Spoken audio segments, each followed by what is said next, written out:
I'd like to call this special meeting of the Lakewood City Council for Tuesday, February 12th to order. Madam Clerk, please call the roll. Councilmember Barth. Councilmember Boki. Councilmember Brandstetter. Here. Councilmember Moss. Here. Councilmember Simpson. Here. Deputy Mayor Whalen. Present. Mayor Anderson. Here. Do you have a quorum? Thank you. In the interest of expediency, we'll move right to the one item of business, which is motion necessitated by the weather, motion number 2019-10. Madam Clerk.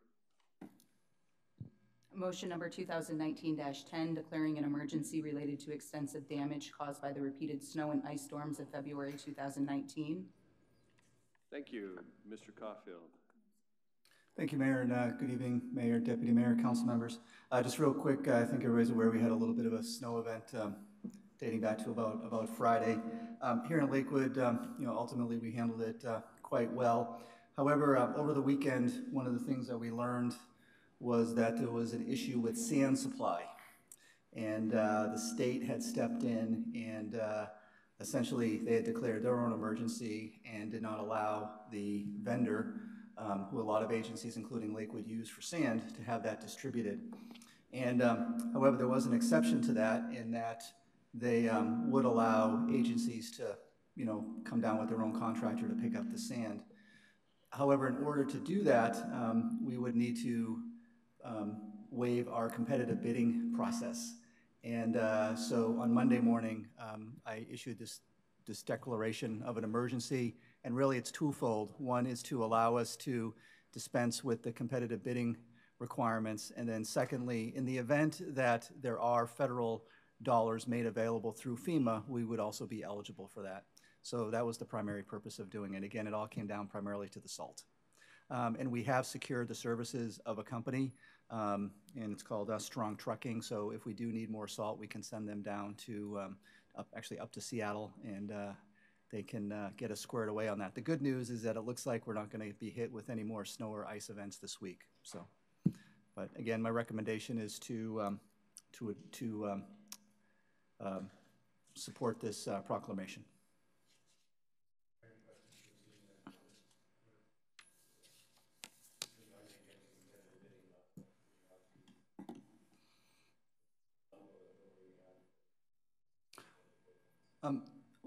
Actually, we have to go out for competitive bidding on just about everything.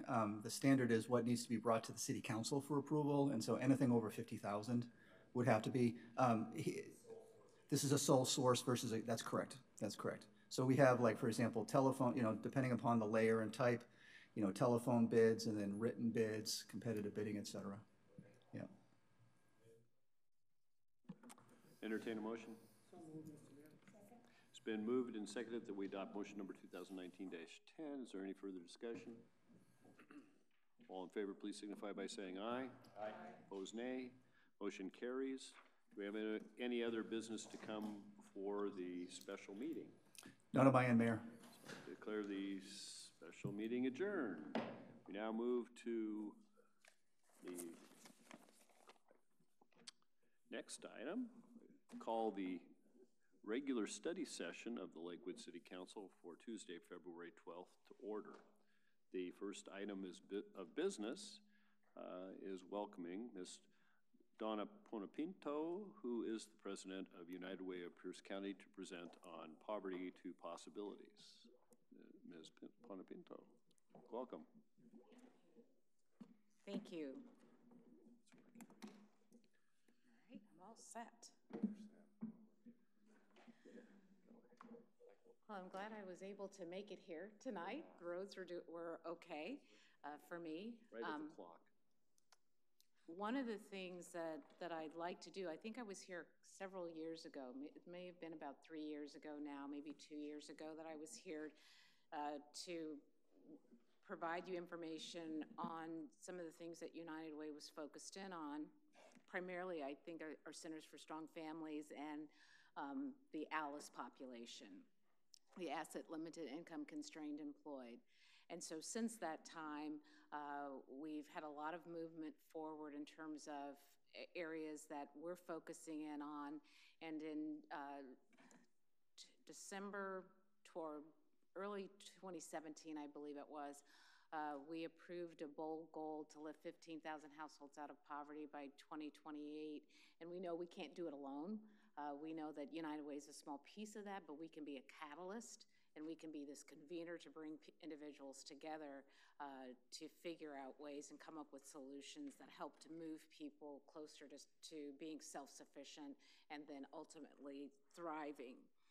So we, the last couple of years, had a summit in November, which I think some of you might have attended or you heard about, From Poverty to Possibilities. And so we're kind of sticking with that theme because we do believe in possibilities. And so, again, it takes all of us, and we're trying to lead a movement that's going to end poverty one family at a time. And so our North Star with all of this is that we know at the end of the day that children need to grow up in a safe and stable home with resources that they need to thrive. You know, this is always about the child in the middle. And we know if they have what they need, or if families have what they need, then the children will ultimately be successful. So, you know, how do you begin to help families weather a crisis? And you think about with the weather, you know, the way the weather's been and how many families probably were in crisis because, you know, of the weather situation and not being able to get to work, and did that affect their pay? Mr. Branstad. Yes. Yeah, I really was wondering how this slide and some of the later ones, you define equity. Equity is kind of subject to a lot of different definitions, okay, depending upon what you do, but if it's a descriptor of an outcome, I just wonder how you're defining that.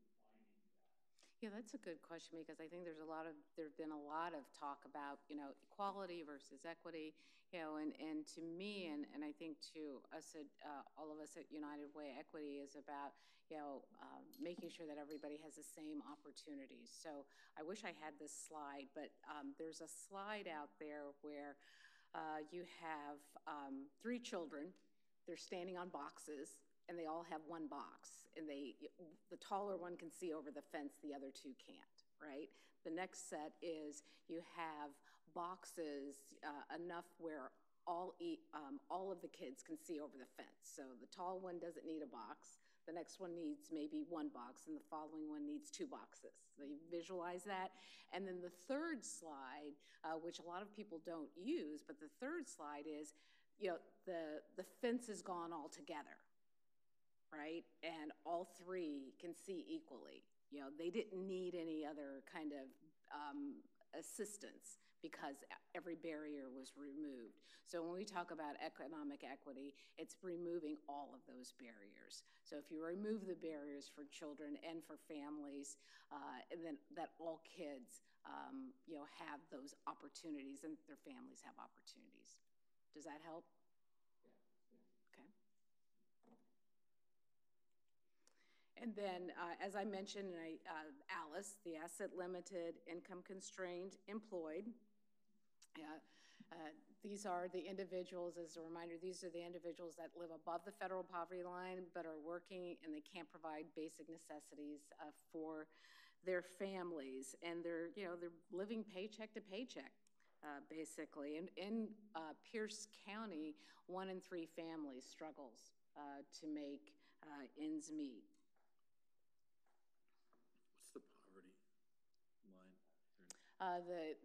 The federal poverty is about 24,500.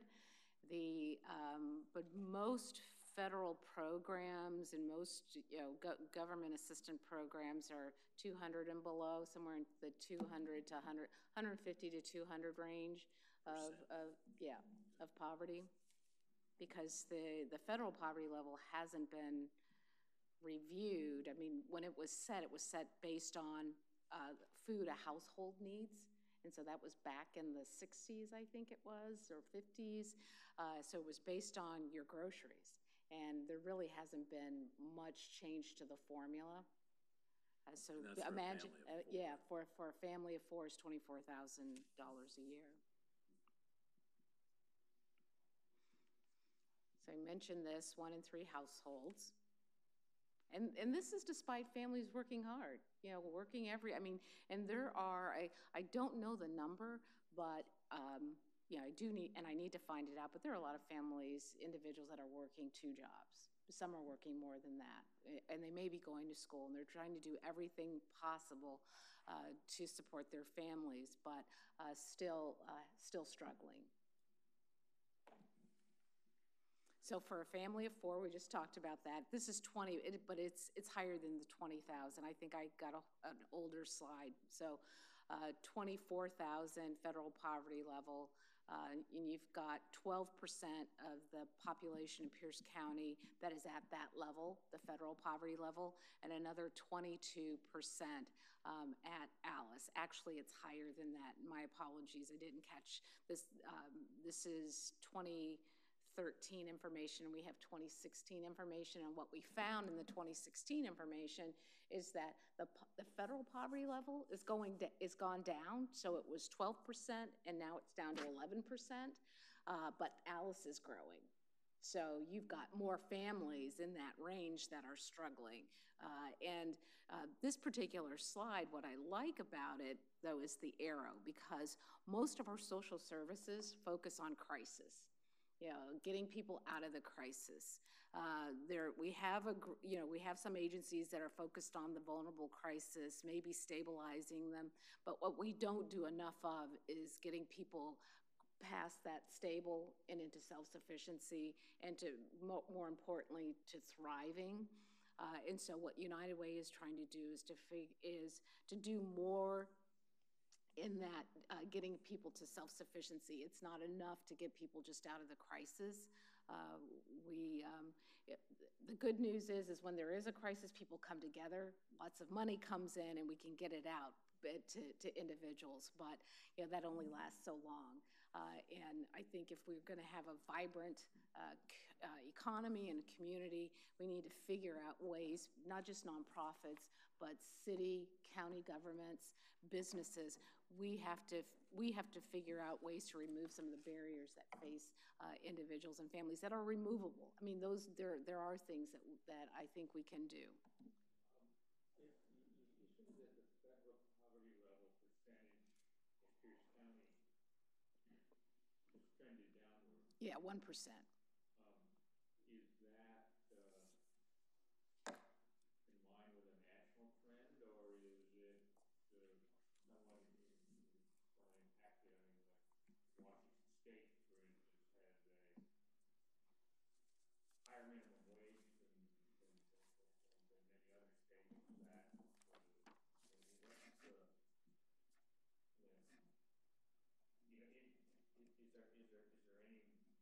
valuable from knowing that?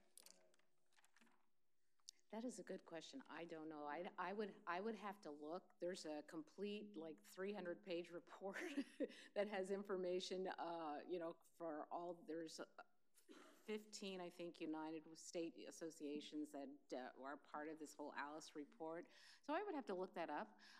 I would imagine that it's probably similar. I mean, I think what we're seeing, I mean, people are working, but they're just not working in jobs that are paying them enough, to get them to a place where they're not struggling. And especially in Washington State, a lot of the jobs, it's, I think, 50 in Pierce County, 50% of the jobs pay $20 an hour, or less. I think that's about what the rate is.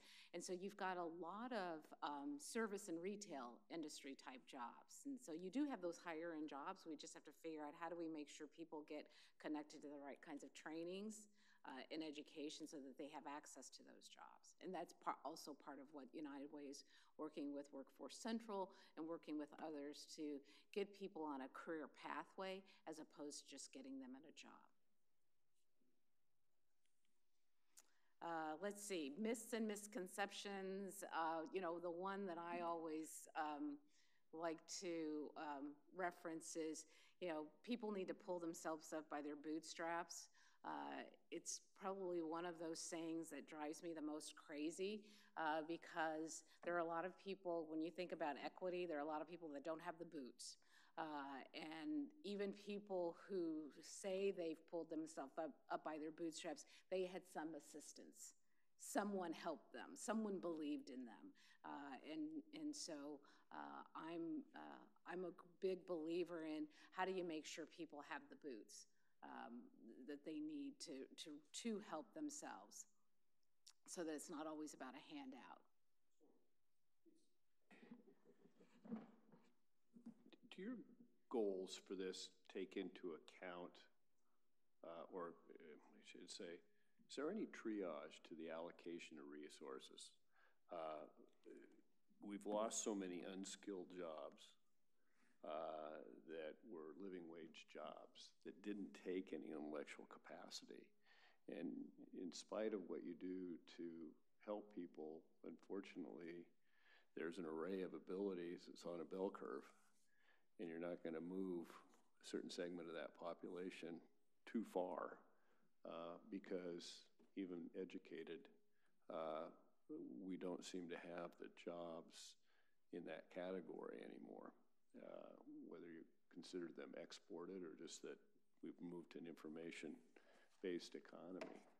So how do you, is there any element of trying to allocate resources to the people who are most likely to be moved as opposed to trying to help everybody all at once? Yeah. Yes, and some of the things, and I'm going to get to what our work in the Centers for Strong Families, I think that there are some programs, and I sit on the governor has a poverty reduction work group, and I sit on that with like probably 40, 50 other individuals from across the state. And so we're looking at, one of the things we're looking at, we're looking at the systems. So all the government departments, you know, a lot of them don't talk to one another. You know, they have different processes. And so looking at the systems that way, looking at the systems, looking at the workforce and the employment, I forget the name of the department, but looking at all the different departments that get people connected to supports. So there seems to be an energy and an urgency to figuring out a way to remove the barriers that stand in the way of someone getting that additional education. You know, we talk about education being important, and we have to start from, you know, zero with that education. But if someone's working and they're working a couple of jobs, when do they get the education? Unless their employer provides, you know, opportunities for them to get the education. So it's, yeah, there's so many things that I think we need to try and consider in terms of how we get people the right kind of education. You know, there's the Skills Center. I was over there last week visiting with them. There are a lot of different training programs out there that we're, United Way is, our 211 system is working with a group of one-stop centers, which are specifically there to help individuals get connected. And so our 211 employment navigator is helping to navigate individuals to the right type of place to get access to education.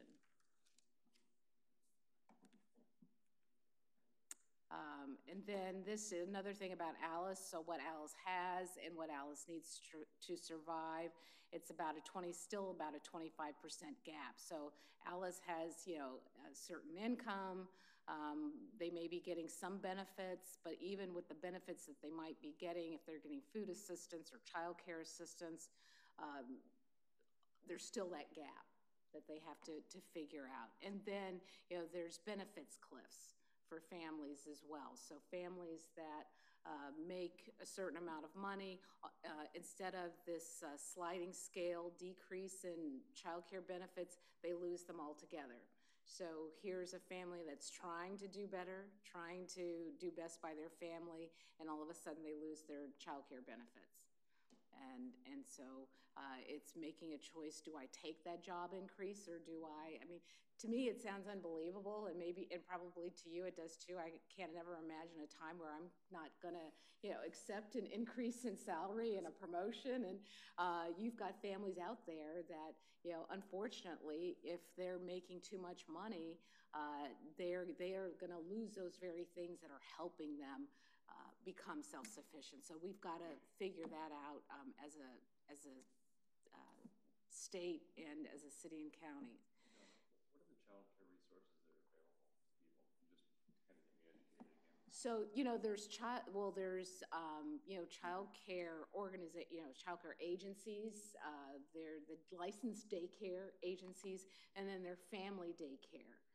The family daycare, usually those that do they have daycare set up in their home. No, I'm talking about the public resources. Oh, I'm sorry. Yeah. Oh, so there's subsidies. There's subsidies that come through the federal government down to the state.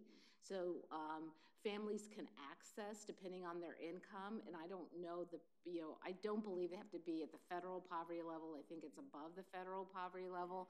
But if they get above a certain point, then they lose that subsidy. But what I'm hearing, what I've heard though now is that the state reimbursement rate to the daycare providers is so low that they either don't take them or some have actually gone out of business. Exactly. That's another thing too. So it's like Medicaid. Yes. But the reimbursement rate is just not good. Yes. Given our state has a high minimum wage, and so the providers have a higher cost. You're absolutely right. Yeah. In fact, that was kind of a new. I didn't think about that. I was just thinking about the family piece of it. But you've got these providers that they can't keep their doors open because they're not getting enough to subsidize, the paying their employees. Yeah. Well, my wife was the one that told me, and I think they talked about it at the collaboration meetings here. It's one of those things where the state. They've got this Department of Early Learning, and they pass requirements, like we've talked about for some other facilities, about minimum training and education. And child care providers are actually got a pretty good hurdle in terms of education to be able to do that. So the wage issue is there, but the same state is providing lower subsidies to folks who don't do that.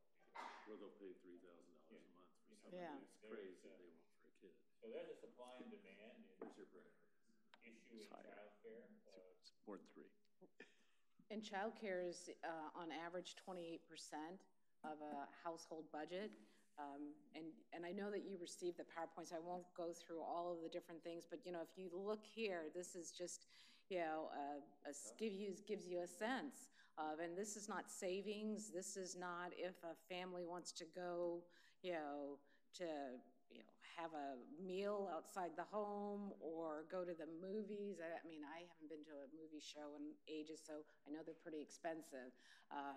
But I mean, there's no savings. So this is just the bare minimum. And if something happens, then that family is in turmoil because there was a study done that I think it was in the New York Times, and it's been several months ago, that the majority of the households across all socioeconomic income levels don't have $400 in savings to weather an emergency.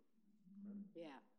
And I would venture to say that I don't know child care anymore, but I paid a ton of it when I was in that stage. But the housing costs, frankly, are low in that. Oh, it's very low. As are the healthcare costs. Yes. I mean, it's just crazy. Yeah. Yeah, but there is a methodology to it. So if you ever want to dig into the methodology, we've got the links on our website, because they do use HUD information, but the housing is extremely low because this housing number actually includes, utilities. And I've asked them the next time around to pull out utilities and make that a separate line item because utilities, my understanding, in some households can be, $300, $400 a month. So it isn't realistic, and it's probably a lot higher. I don't know how much time I have, so I'm gonna start to wrap it up. You're getting us work done. Okay. Well, the questions are great, and I appreciate the time. So at United Way, I mentioned the goal that we have, and we came to the 15,000. We didn't just pick it out of the sky. There's about 320,000 households in the county, roughly, and about 100,000 of those are Alice households, so 1 in 3. And then if you keep on digging down, there's about 15,000 families in that number that have children that are living in poverty. So that's how we came to the 15,000. It's still a big number, and a lot of the questions I get are, well, if we deal with that 15,000, will there be another 15,000? And you know what? If we don't change some of the policies and the regulations and change and get rid of some of the barriers, then yes, there will be another 15,000. So we've got to figure out how we break that cycle. So that's what our focus is on, is figuring out ways how we can better fight for individuals and families. And so we've got the 3 areas: our individuals, our strong families, our collaborations. We've got them to touch upon Centers for Strong Families because we do have one here. I believe when I was here before, Clover Park had not started yet. I don't know if Clover Park was officially a Center for Strong Family. They are now officially a Center for Strong Family. Clover Park Technical College is one of our centers, and I've got some data specifically on that one. But we have 7 right now, and so what United Way has done is we've created this network of organizations focused on how you help families take control of their finances. So it's one-on-one financial coaching, career coaching, and education, and helping people see, are there benefits that they're leaving on the table? And it doesn't just have to be public benefits. It could be, are they leaving employer benefits on the table? I have employees that still do not take advantage of a matched 403B.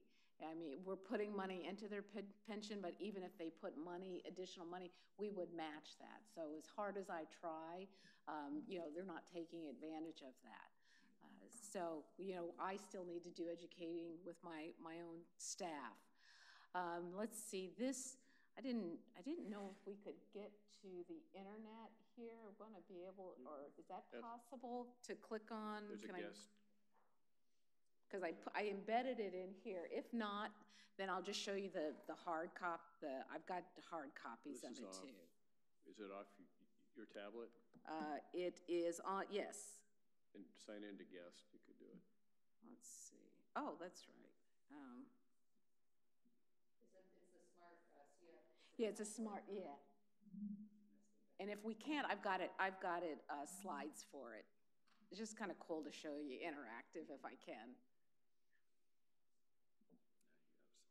We're all about cool.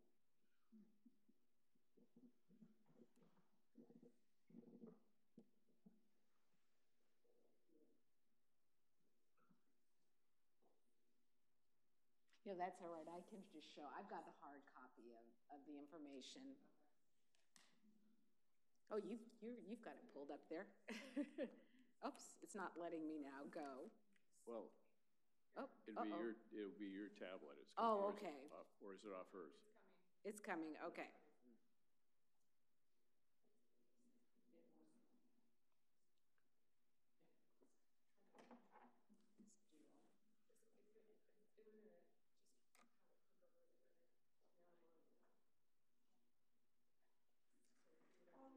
Yeah. Mm-hmm.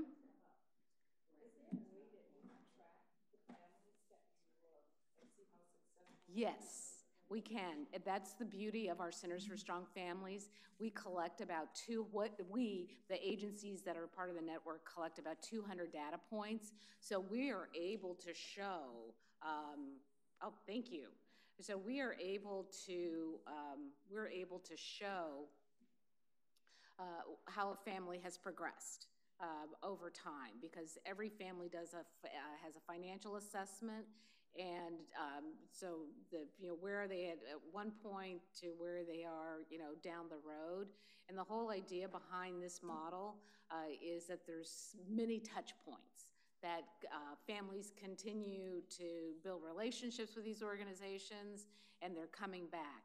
And it's not just about the program itself, it's really about how you meet people where they are and help people to achieve their dreams.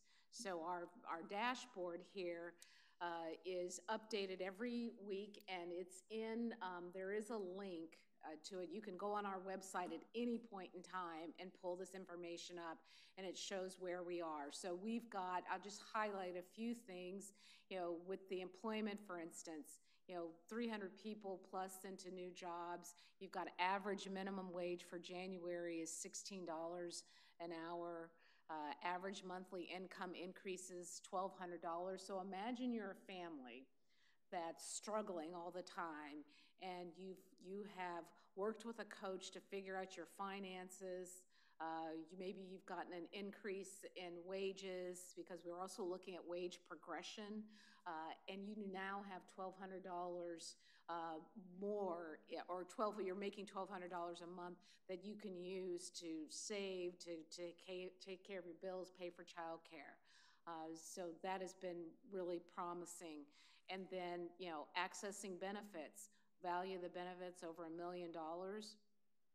And benefits have been accessed, and that includes financial aid. So, a lot of people don't realize, hey, I can be eligible for financial aid instead of getting student loans. Pardon? The agencies work with schools, they work with it's FAFSA, making sure that they're filling out all the proper paperwork. And then the financial, this is, to me, is really part of the foundation, because it's all about financial coaching. You've got 248 people that have achieved their financial goals, with 43% increasing their net worth. And then some of the other numbers, decrease in debt is $11,000 average. So, again, people work, coaches, financial coaches, and these are not individuals that are trained, that are social workers that are trained to do budgets. These are people that have a banking, finance background. We require that the organizations that we're working with hire someone that has that expertise, because, again, we believe that everyone should have an opportunity to talk with someone who has expertise in that area. And all of our financial coaches have gone through national credit certification as well. So you've got 11,000 decrease in debt. You've got average increase in assets, 13,000. And then credit scores take a little bit longer. 604, score of 604 is not great, but it's all about helping people improve those credit scores. So the numbers on the chart, as you go across, the numbers in some cases are duplicated numbers, same person or same family. They could be. They could be. Yeah. Yes. So how does the 211 system steer people into these 5 silos? So the 211 system, with what I talked about earlier, the one-stop, that's actually separate from this. So some of those people may be coming through it, but it's a whole, it's a wider net of individuals that our 211 is connecting to, not only maybe Centers for Strong Families, but they're connecting them to actually employment opportunities through these one-stop centers. So what are the Center for Strong Families? Are the portals that get you one of these funds? I'm not sure I understand. I'm saying, how does someone? Oh, how does someone? Oh, What's the, through where the, they have to be to do that? okay, so to access these services through the Centers for Strong Families, so someone going to Clover Park Technical College, students know about the Centers for Strong Families. Right now at Clover Park, the average placement wage is $15 an hour, $15.57. 119 people have been enrolled in education and training programs. Average credit score for the clients at Clover Park is 611. Average increase in the score has been about 41 points, and bundling rate is 93%, which is outstanding, which means that the whole idea is that people are coming back and they're bundling the services. So they may be getting education services, but they're also getting financial coaching along with income support. So it shows that it's working overall. So that's how, so people access these services by connecting with one of our Centers for Strong Families within the network, or calling 211 and 211, connecting them. So,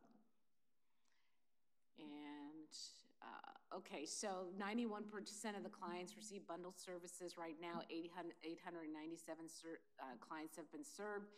And, you know, I'm not going to click on the map, but again, you can go to the link and click on the map, and it will show how many people in each zip code are being served. So Clover Park, we know that even though 119 people have been enrolled, there may be more that might be going to some of the other centers. And then by race and ethnicity, I'm going to go a little faster now. So again, you can, and then the one thing I will point out here, one of the things that we found out is the staff there at each of the centers, they were like, well, wait a minute, I'm helping my clients reduce their debt. They're getting better paying jobs. What about me? Which is true. So we, United Way, you know, we were able to bring in national accreditation training so that financial coaches are trained, career coaches now have a certification. What we've done is we've provided resources to incentivize them. So after getting the training, passing the test, and coaching for 6 months, they can get a $1,000 incentive. So we're trying to incentivize them so they don't leave, because what's happening is they're getting trained, which is good too. You know, we want that to happen, but we also want them to stay and really help strengthen the program. So with that said, one of the things that I talked to John about, and what I've been going to other cities as well, is with this 15,000, all of this to say is we can't do this alone, and we want to get buy-in. We want to get buy-in from the cities and towns throughout Pierce County. I'm going to also be speaking with the Sumner City Council as well as the Puyallup City Council and hopefully others. But we would like for cities to join us in lifting 15,000 households out of poverty. And so what does that mean? Adding your name to the list of agencies and a list of cities, I should say. And then this piece of it, we're still figuring out all the details, but we know that a lot of the largest cities provide grants out to organizations. Can we agree to share information? So United Way last year, about probably 16,000, 17,000 families, maybe a little bit higher, moved towards self-sufficiency in the work that we do. We're going to be working with the city of Tacoma because they're using a lot of our data points, and hopefully they'll be able to say, okay, for example, 5,000 people in the city of Tacoma, move towards self-sufficiency. We want to be able to show countywide how we're collectively, so the city of Lakewood, for instance, may be doing X, Y, and Z. This is what we're doing, and this is our number, and so we'd like to be able to do that. So all of this presentation to say, I'd like for you to consider, United Way would like for the city of Lakewood to consider joining in on saying, hey, we're a part, we want to see more families, move out of poverty. So That's the easy part. That is the easy part. That is the easy part. We'd have to have a common scorecard, I would think. Yes, and we're working on a scorecard, and I don't want to overcomplicate it initially. Really initially I'm saying, okay, I can say out of the 65 communities, the top 10, you know, are in, you know, right now, or all 65 are in. And this is how we're collecting information, you know, to at least can we agree on, and this may mean bringing someone from the city council or from city staff, you know, to have a discussion, because that's the next thing that I want to do. Can we all kind of agree on what does self-sufficiency mean? You know, and if we can agree on what self-sufficiency means, can we agree that, you know, in all of our processes, we're going to ask one question, you know, in our grant process, or 2 questions, so that we can at least show, you know what, hey, the organizations that we're working with, you know, based on this definition, you know, we can say that we're moving people. You know, are we ever going to end poverty? I wish. You know, this has been my life's work, is to really see how we can do things differently. But I also think that it would serve us well as a county if I can go to a Gates Foundation, if I can go to the Ford Foundation and say, you know what, we're all in. We've got a you know, we've got this, you know, group of communities, county leaders that say we're in, and you know, this is how. And then maybe someone will fund some kind of massive data system that we can all use. So, anyway, that's where we're at, and that's my ask. So, well, thank you. We, you know, as I think you're aware, we have a 1% social service set aside that is a competitive grant process, but this might be something we can incorporate in the metrics for certain of those grants. If we have that common scorecard, we can, we require some performance metrics, and those could be included. Plus, what's the funding source primarily for your center for families at Yeah. Boulevard Tech in Lakewood? In the funding, we're using Milgard funding, and we're using county. The county is supporting us with $75,000, and this is, I think, the 2nd year or maybe the 3rd. But so we use the county funds to support Clover Park and Bethel. And then we use Milgard to supplement that as well, and some of the Gates too. Does Clover Park provide the facility? Yes, Clover Park Technical College, yeah, I believe so. And what we do is sound outreach. They have 2 full-time staff that reside there. All right, well, thank you very much. Thank you. And for sliding out here tonight. Pardon? Thank you for sliding out here tonight. Actually, it's not bad. Yeah, if you can get out of your driveway, it's pretty good. Yeah.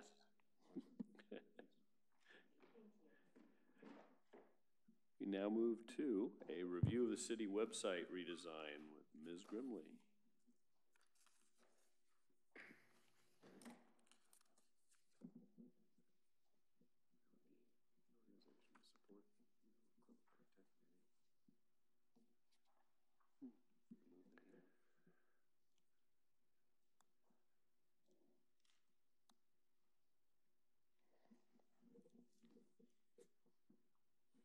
Okay, good evening, Mayor and Deputy Mayor and Council. I'm going to stand up here just because this way I can drive both on the smartboard and up here as well, because I think some things might be easier to see up here as far as type size.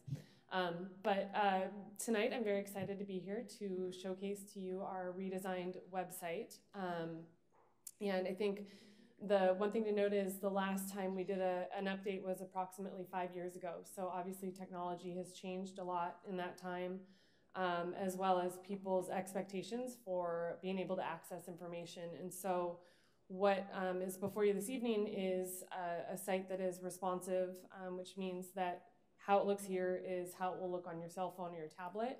Our current site, to a degree, is responsive, but there are some elements of it that don't really function as well on those mobile platforms. And I think it's safe to say that most people now are using their cell phones to access information. And so this will shrink down and everything will be proportional on a phone or on a tablet. The other thing is that the site was, it was designed with the user in mind. So really it was taking a look at what do people want to get, what information, where might they look to find it. So our current website is set up more to a degree kind of organizational structure. So certain departments have elements below them based on their organizational structure, but to the public, they're just trying to find information. So they might not know, oh, you know, animal licensing is under the finance page, where in fact they might go to like animal control or something like that. So when building this, I was trying to kind of to use the mindset of, okay, if I'm looking for this information, where do I think it would live? So we have a number of instances where it's actually in multiple places, just so that different people might look at things differently. So as you can see here, big difference obviously is we've got the rotating slider, which is coming through with different images. And that's another thing that you'll see with this website is it's very focused on imagery. So really trying to showcase the beauty of Lakewood.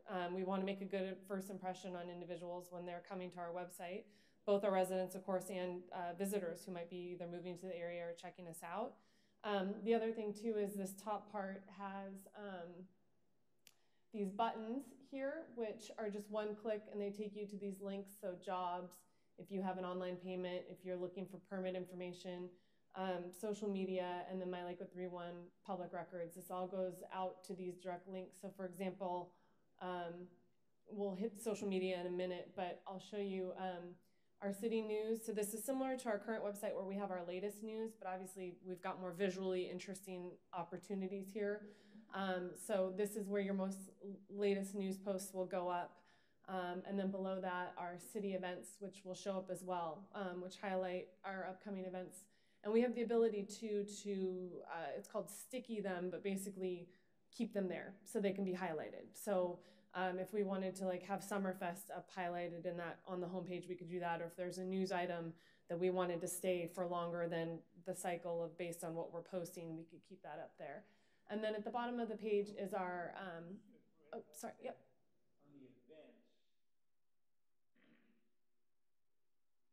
the dates that are there are not the date of the event. You're right, yes. The dates that are there are the dates that they were entered into the system, so to speak. So I need to look if there's a way to change that. It might be just something that we can turn off so it doesn't show date. Otherwise, what we will do is we'll put the date within the headline. So like for the father-daughter dance, we would put March 1st. So exactly, so that people aren't confused or wondering why it's up if it's happened. Ice fishing, yeah. Right. And then down here we have our meeting and events calendar, and this rotates through, so it shows all of our neighborhood association meetings, our boards and commissions, council meetings, all of that, and it cycles through just a couple of weeks, so it's kind of your most current things, and then you can click to view more on the meeting calendar. Great picture of the council. I'll show you what this looks like. So if you were to want to see all of the news posts, this takes you to another page where they show up like this. So as you can see, everything's very visually focused with images, and then people can click to read more information about what's posted, but it gives kind of a synopsis. And we'll go back to the homepage and I'll show you one thing that I've heard since I've been on the job is folks who aren't plugged into social media, but they want to know what we're putting out there. And you know, there's, for whatever reasons, individuals just don't want to join, and it makes perfect sense. But there's a number of times where we're putting things on our Facebook page, on the police Facebook page, the park Facebook page, that doesn't rise to the level of making it on our website. And so what we've done is we've created a page that actually has our social media feeds on it. So you can see what's been posted to the city's Facebook, the police department's Facebook, the Parks and Recreation, and their Senior Activity Center. So this is a way for individuals to get a sense of what's being put out there without having to join Facebook or whatnot. And then we also have our YouTube channel, which these meetings are put up there, as well as any videos that we produce, and then our Instagram photos, and then also, oh, that went a little fast, I apologize, and then also our most recent tweets. So those are just direct feeds. Going back up to the menu, if you will. Yes. Is there a very clear link up there at the top on the black box? I suppose you can go to the police department from departments. Yes, so I'll... With our separate website from the police department, you know, there's got to be a better hyperlink we can get people to if they want to obtain information there? Yeah, so the menu at top is, as you can see, we list it through, sorry, I right-clicked. So government, it lists, obviously, city council, the executive branch, and then our agendas and minutes, our boards and commissions, and those are all links. Then we've got the departments. So yes, let's take a look at police. So here's the police page, and I'll show you as well. You know, again, we really tried to kind of focus on the visual imagery. But you'll see here on the right-hand side, this is our sidebar and our menus, which is much easier. Our current one, it can be very confusing as to where you can find information, and then you click, and then you have to click again, and then you have to click again, and then you have to click again. Right. So this is all direct links that take you exactly to hopefully what you're looking for.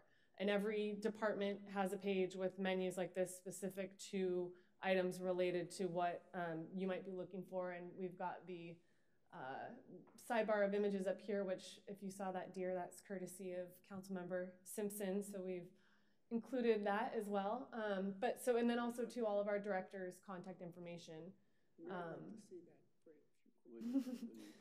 So, and again, you know, photos playing big up here, just trying to show, for this instance, our officers interacting with the public.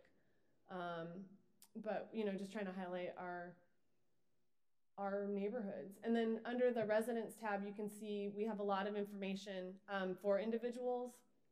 So we have different information, you know, our city parks, another link for our Parks and Recreation Department, featured videos, and then we do external links as well. So we link out to Pierce Transit, Sound Transit, Camp Murray, JBLM, our community connector with the 2-2, Fire and Rescue, West Pierce, our library system, as well as our utility providers and our school districts. So really trying to get folks connected to those resources that are not specific to the city, but that residents might be looking for. So my question on that is that doesn't seem too intuitive. Somebody comes there and they say, well, they're looking for information about the city to go to schools or find whether they're in Elmhurst Power. It seems like they'd go to government or departments or business even before they'd go to resident. Maybe it's links for resident or something. I don't know what the answer is. It just doesn't seem that that's where you'd go to find those things intuitively. Yeah, business, we did link some resources external on the business side, and then we tried to keep it to kind of, if I wanted to do business here, it links to our economic development department, business licensing, the permit center, you know, the different versions. So the one thing that with this bar up top, we don't have a lot of room for text. So there might be a way for us to incorporate that elsewhere in this menu. Go to the I Want To tab for a minute. Sure. See what's there. So city services, records request. Can I also get to the 311 from there? I want to report something. We can add that, yes. Yep, that can be added. But I don't see it there currently. So yeah, we can put a file on my leak with 311 requests. Yeah, so if I want to sign up for, or sign up to receive stuff, council agendas, is that on there? I can't see. That is on there, not on this one, but it can easily be added, and we can do that. It is currently on. Under government, but. Yeah, I think it. It's just not intuitive though, because if I'm thinking I want to sign up or I want to receive. Yeah, I want to receive updates from the city. That would be a logical place to put it. Yep. Yeah, and I think currently we have it under Get Connected under residents, so it lists it as email notifications. Right. But it can certainly also go under I want to and say, you know, sign up for city. You could be a little duplicative maybe. Yeah, definitely, because we do that elsewhere. So we will add that. Yep. So then I'll also take us to our Parks and Recreation Department just to get a sense. One thing that we added that we don't currently have is, I lost it, sorry, is we've created a separate page for Summerfest because this event has risen to the level of you know, something that's got, this last year we had, you know, 45,000 attendees, and so it really warrants its own pages. So we've created its own, basically kind of sub-site within our website. So it allows for us to feature the images, to put the full event schedule on here, and this information. And then we've got up here, these are all links that go. So presently still the 2018 lineup, because the 2019 one is happening, but it just lets people see what they can expect. So again, this is visually focused on imagery, and then if you click, it shows you what's happening. And then we've got you know, the list of our food trucks, our international festival, that information as well, with the sister cities and their lineup of events. And then the classic car show, we've done a slideshow just of past shows where it just shows the different things you can expect to see. And then my hope would be this year, I know they always have a lot of awards that they give out, but it'd be great to be able to include those on the website to highlight the individuals who've been recognized for their cars.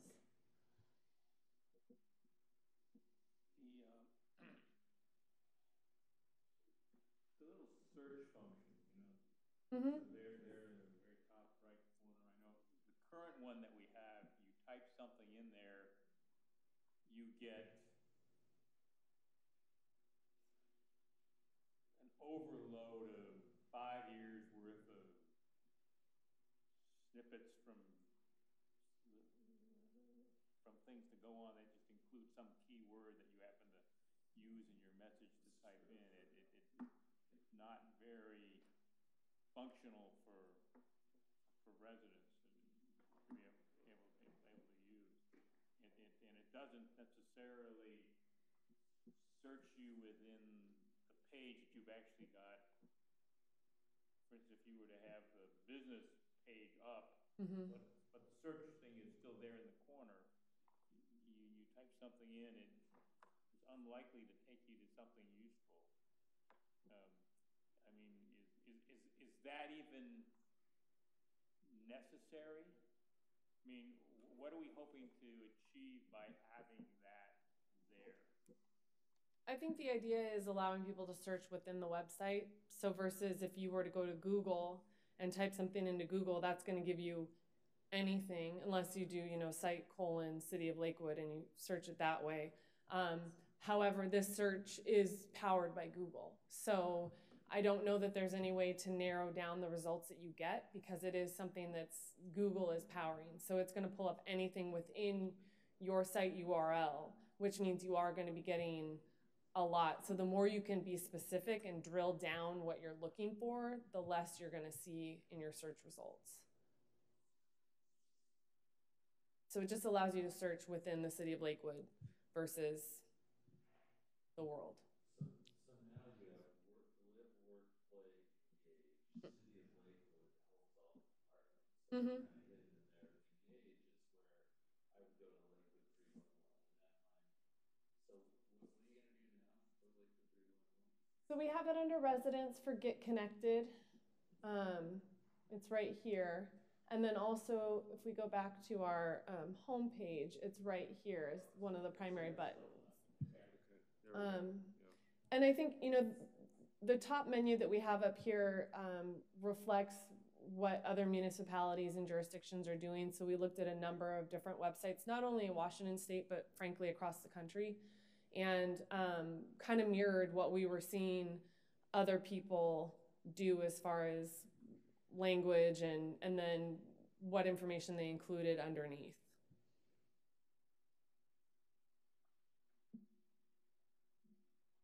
Are there any other pages that you guys would like to see, or any other questions that you might have? One of the things that we've worked on over the past years is transparency of the budget. Mm-hmm. And of being able to go and do that. And I didn't see, you know, the budget has got its own, currently it's got its own button. Mm-hmm. To be able to go and do that. And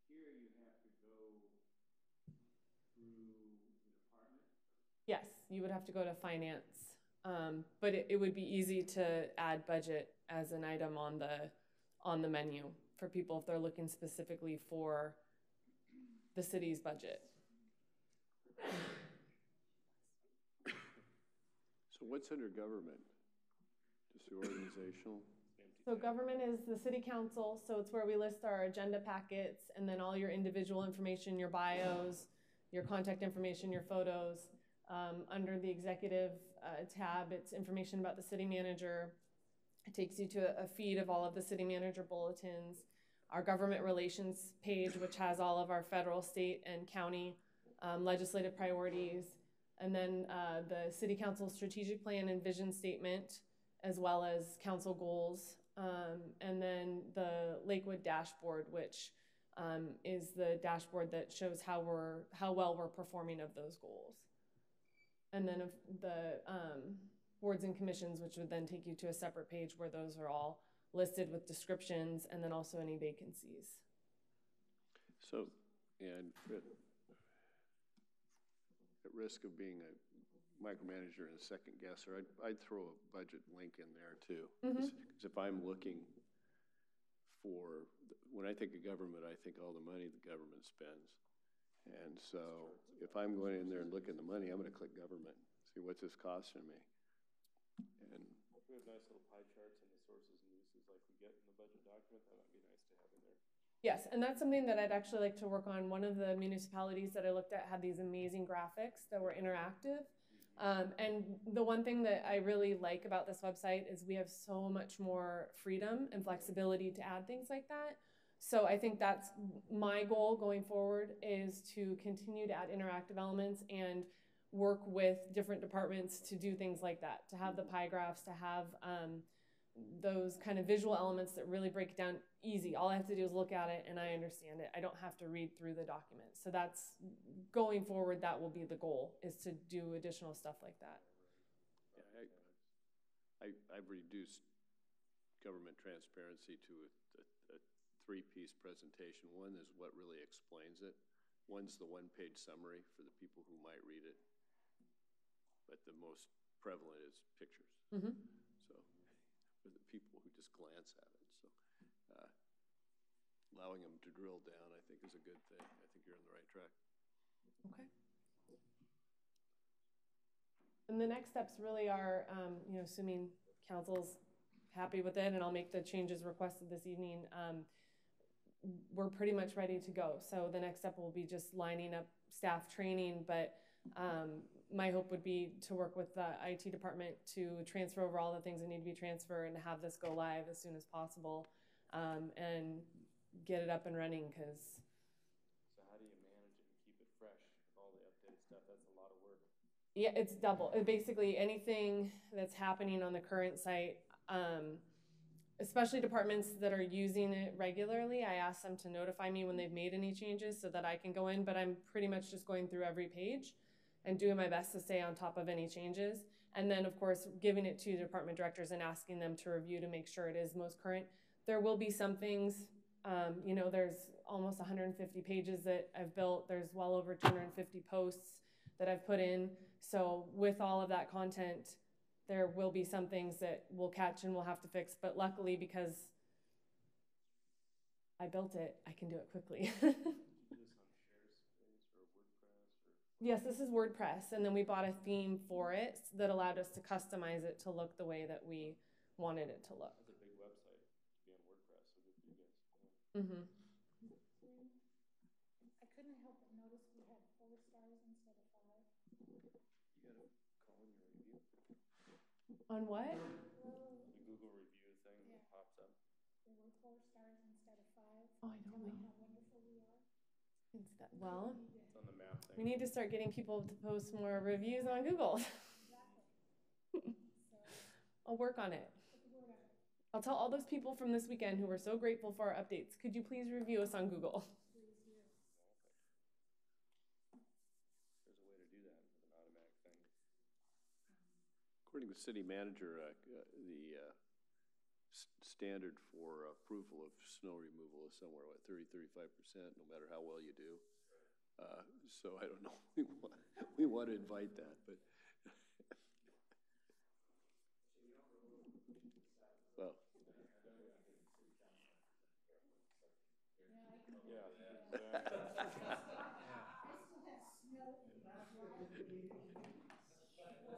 The snow removal is 2 annual reports away.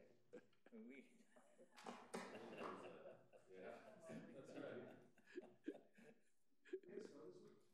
Brandon, great job. Thank you. Thank you, Brent. Now move to a review of the Pierce County Sheriff's Department SWAT Services Agreement with Chief Zarro. Thank you, Mayor Anderson, council members. First, I do have an overdue comment for Councilmember Simpson. A couple weeks ago, you wore a pink tie. I don't know if you remember. Yeah. Wow. Only one other person I know or ever known to wear a pink tie. That was Chief Farrar. Yeah. And the word around the station was that if they saw him in his pink tie, that somebody was in trouble. So if you want to make people nervous around the station next year, I'll be there. I'll do that. All right. Yeah. Thanks, Chief. I appreciate that. Maybe I should wear a little more often around here, you think? I can think of 6 other people that are in trouble. The agreement you have before you is the one that we talked about entering into with Pierce County for SWAT services to supplement our own special response team for SWAT or tactical incidents that are beyond our capabilities.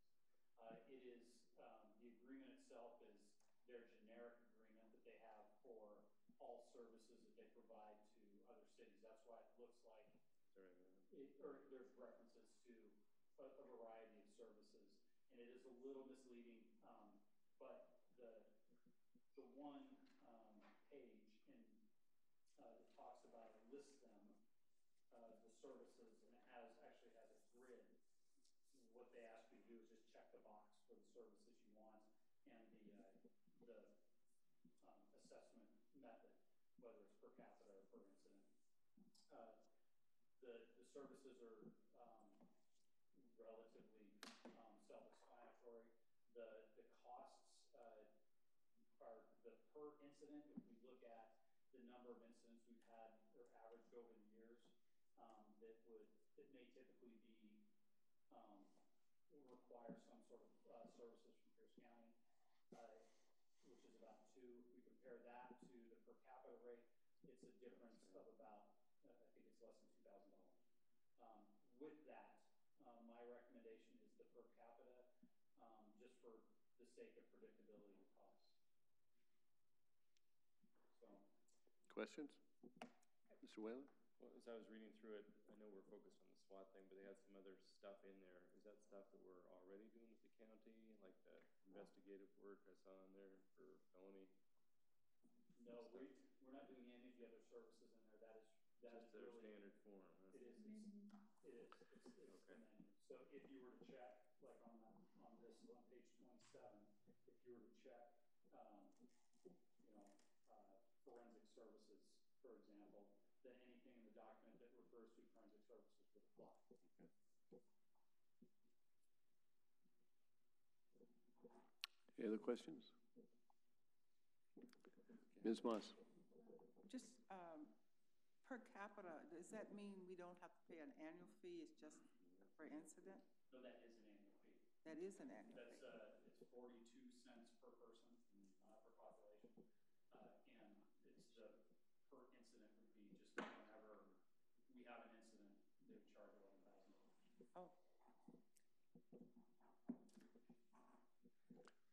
Any other questions? That was easy. Thank you much. Hopefully we'll lose money on the deal. Thank you. Thanks. We now move to a review of quasi-judicial code amendments with Ms. Spear. Thank you, Mr. Mayor, and I'm also going to use the podium behind you, but you'll see a PowerPoint both up on the big screen and then over on the smart board. So tonight we're talking about quasi-judicial code amendments, which I'll be the first to say is not the most intuitive topic to deal with. But looking in your packet for this evening, it starts at page 50. There's a brief memo from myself, and then there's draft language that affects a couple of different titles within the municipal code. Title 1, there's some changes to Chapter 136. There's a proposed new chapter at 138, which is the bulk of the amendments, adding in procedures for quasi-judicial hearings. And then there are a number of various changes within Title 18A as well. So right now, site-specific rezones and quasi-judicial processes are not included in the municipal code at all, and this is an opportunity to bring that forward to you. If you'll recall, not too long ago, there was a project down by the golf course where the Planning Commission actually ended up holding a hearing about it, but because it was a quasi-judicial process, the application was withdrawn, and this process is being inserted into the municipal code, and then that applicant is going to be coming forward once it's in place. So as opposed to a legislative action, and we'll talk about more detail about this in just a second, which would come through your process that you're used to for development code amendments, comprehensive plan amendments.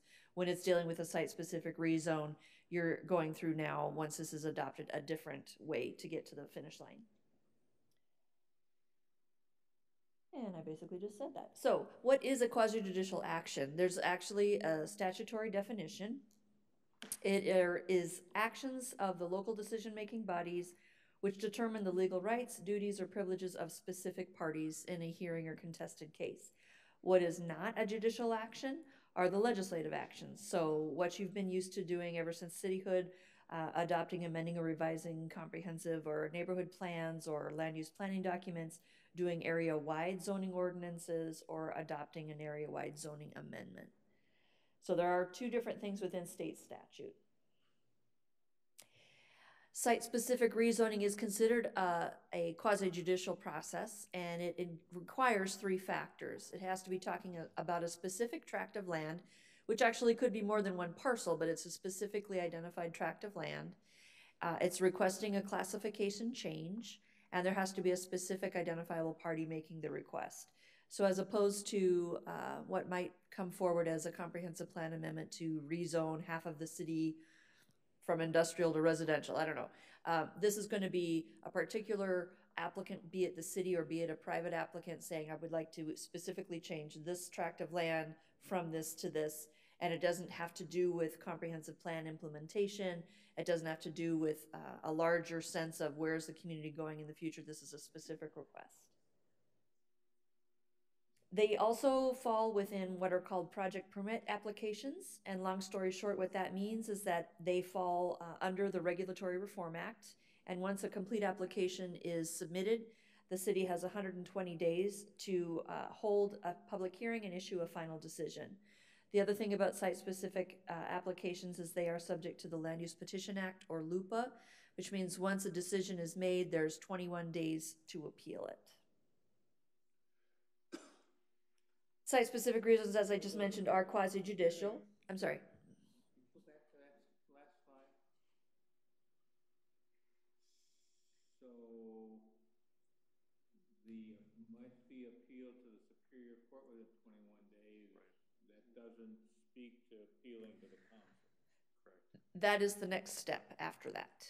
After you appeal to Superior Court? No, you don't like what the council did. Right. A quasi-judicial, as you'll see in a couple of slides, actually starts with the hearing examiner. It can be appealed to the council, and then the council's decision could be appealed to Superior Court.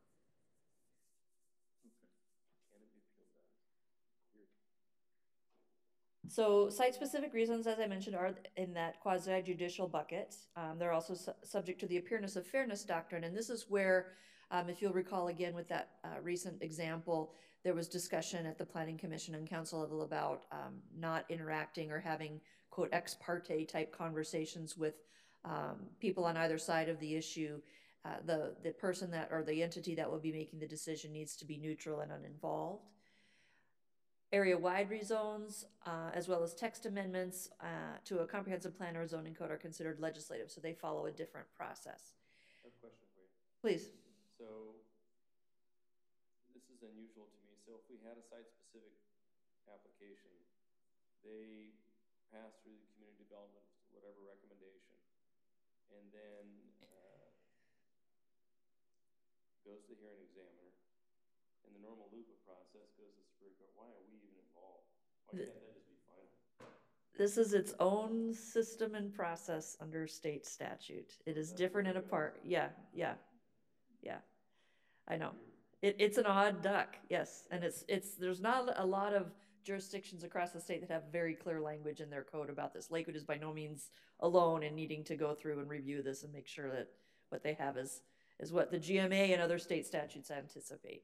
So when we did the PDD for the Barker property, if you recall, you weren't around for that, you're in a different arena. Okay. Did that become legislative in a sense, because that's how we somewhat treated it, but it really was site specific? Should we have had this been in place gone this route? Deputy Mayor Whalen and members of the council, I would have to look at the specifics of that case, but I can tell you, and I think Ms. Spear probably knows of several examples herself, that cases that look legislative really aren't, and cases that may look otherwise get confused for being site specific. It really is, if you're dealing with one petitioner or one parcel, you are dealing with a quasi-judicial action. So, if it's a city-initiated change, which is what that was. Is this, you know, we've had in the history has been, there have been specific entities that wanted something changed. And sometimes we make them do the application, and sometimes we've gone and done it for them as a city-initiated piece. So, but in a the site-specific definition doesn't make a distinction whether the city is the entity making the request, or it's a person, or are city-initiated things always legislative? That does not matter in this situation. It could be a city-initiated application, and it could be either judicial, quasi-judicial, or legislative. And it would also need to be appealed to ourselves at the end of the Correct. day? That's way bizarre. Correct. It's an odd duck, as I mentioned.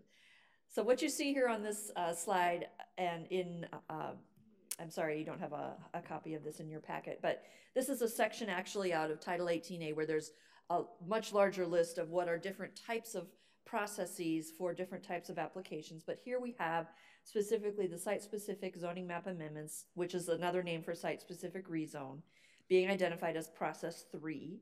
And what that means is, as you go down into who makes the recommendation, who makes the decision, and who are the appellate bodies, the city would direct staff to come forward with one of these moving forward. So whether it's an application from a private applicant or whether it's the city itself, the direction comes from council for staff to take this to the hearing examiner. That person makes the decision, and then the appeal would happen to city council. Should there be a desire to appeal the city council's decision, then it goes to Superior Court. As opposed to process 4, which is where you'll see area-wide zoning map amendments. And there you'll see the more familiar process where it starts at the Planning Commission, it goes to council, and then it goes to Superior Court. Process 5, you'll see over there the big comprehensive plan map amendments, generalized ordinance text amendments, and that also goes through Planning Commission, Council, and Superior Court.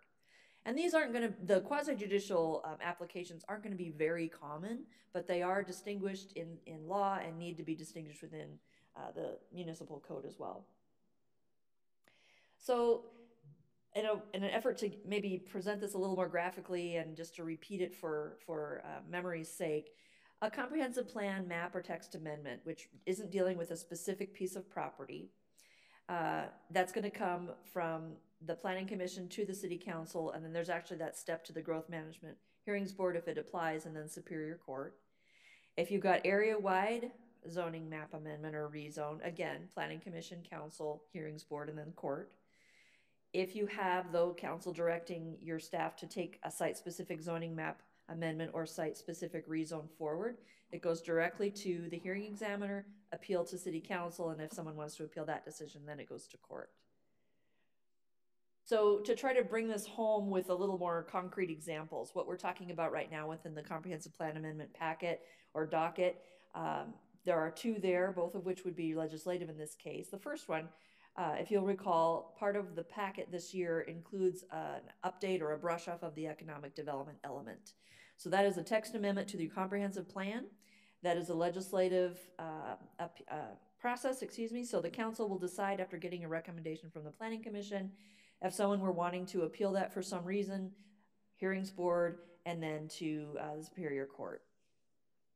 A map amendment, which would qualify as legislative, if you'll remember, there's 3 parcels that the city purchased and then proposed to incorporate into Springbrook Park. That is going to be considered an area-wide zoning amendment. The redesignation happens in both the land use designation as well as the specific zones for the parcels. And so this goes to the council and then that same appeal path. More recent conversation that the council had just within the last week or two related to Fort Steilacoom Golf Course rezoning there.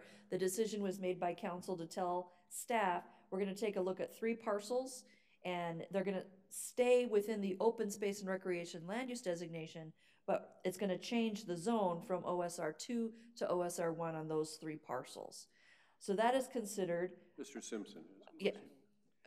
Just curious, what is the difference between redesignate and rezone? It seems to me, and I understand what you're saying here, but it seems to me we've got a difference here with not much of a distinction.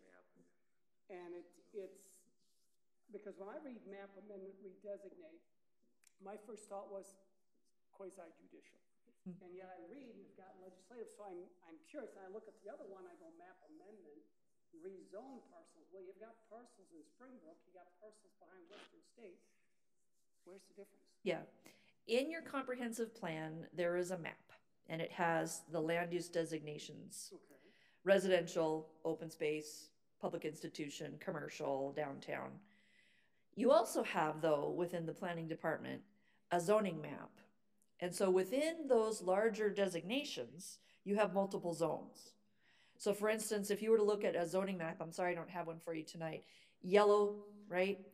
The designation map. If you look at a zoning map, there's 3 or 4 residential zones within the residential designation. All right. So there's really a 2-step process.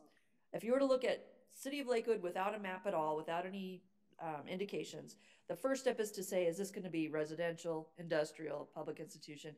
Within that, then with the zones, you're distinguishing even further. So you could, like what's happening with the Fort Steilacoom application, you change the zone without changing the larger designation. A similar thing would be Industrial 1 or Industrial 2 are both within the industrial designation. I understand. Thank you. Yeah. So with that Fort Steilacoom one, that is a city-initiated, site-specific rezone. It's going from council to staff to initiate the actual text. It's going to go to the hearing examiner for a decision, and then should someone decide to appeal it, they have 10 days to do so to council, and it's a closed record appeal, meaning anything that was considered by the hearing examiner, that's all the council would look at. There wouldn't be new public testimony taken. And then if someone wanted to appeal the council's decision, they would be subject to LUPA and have 21 days to take it to court. So is the thinking behind what Councilmember Simpson just asked, that the 2 on the left are more policy oriented? Correct. This will be industrial and then this will be residential as a policy choice that the council makes through the hearings board or through the planning commission, and it's subject to some other public interest argument, either by law or by the district court doesn't have jurisdiction on these kind of things. Limited call. Yes. But jurisdiction. Once he chooses changing the ideas to try to prevent political decisions,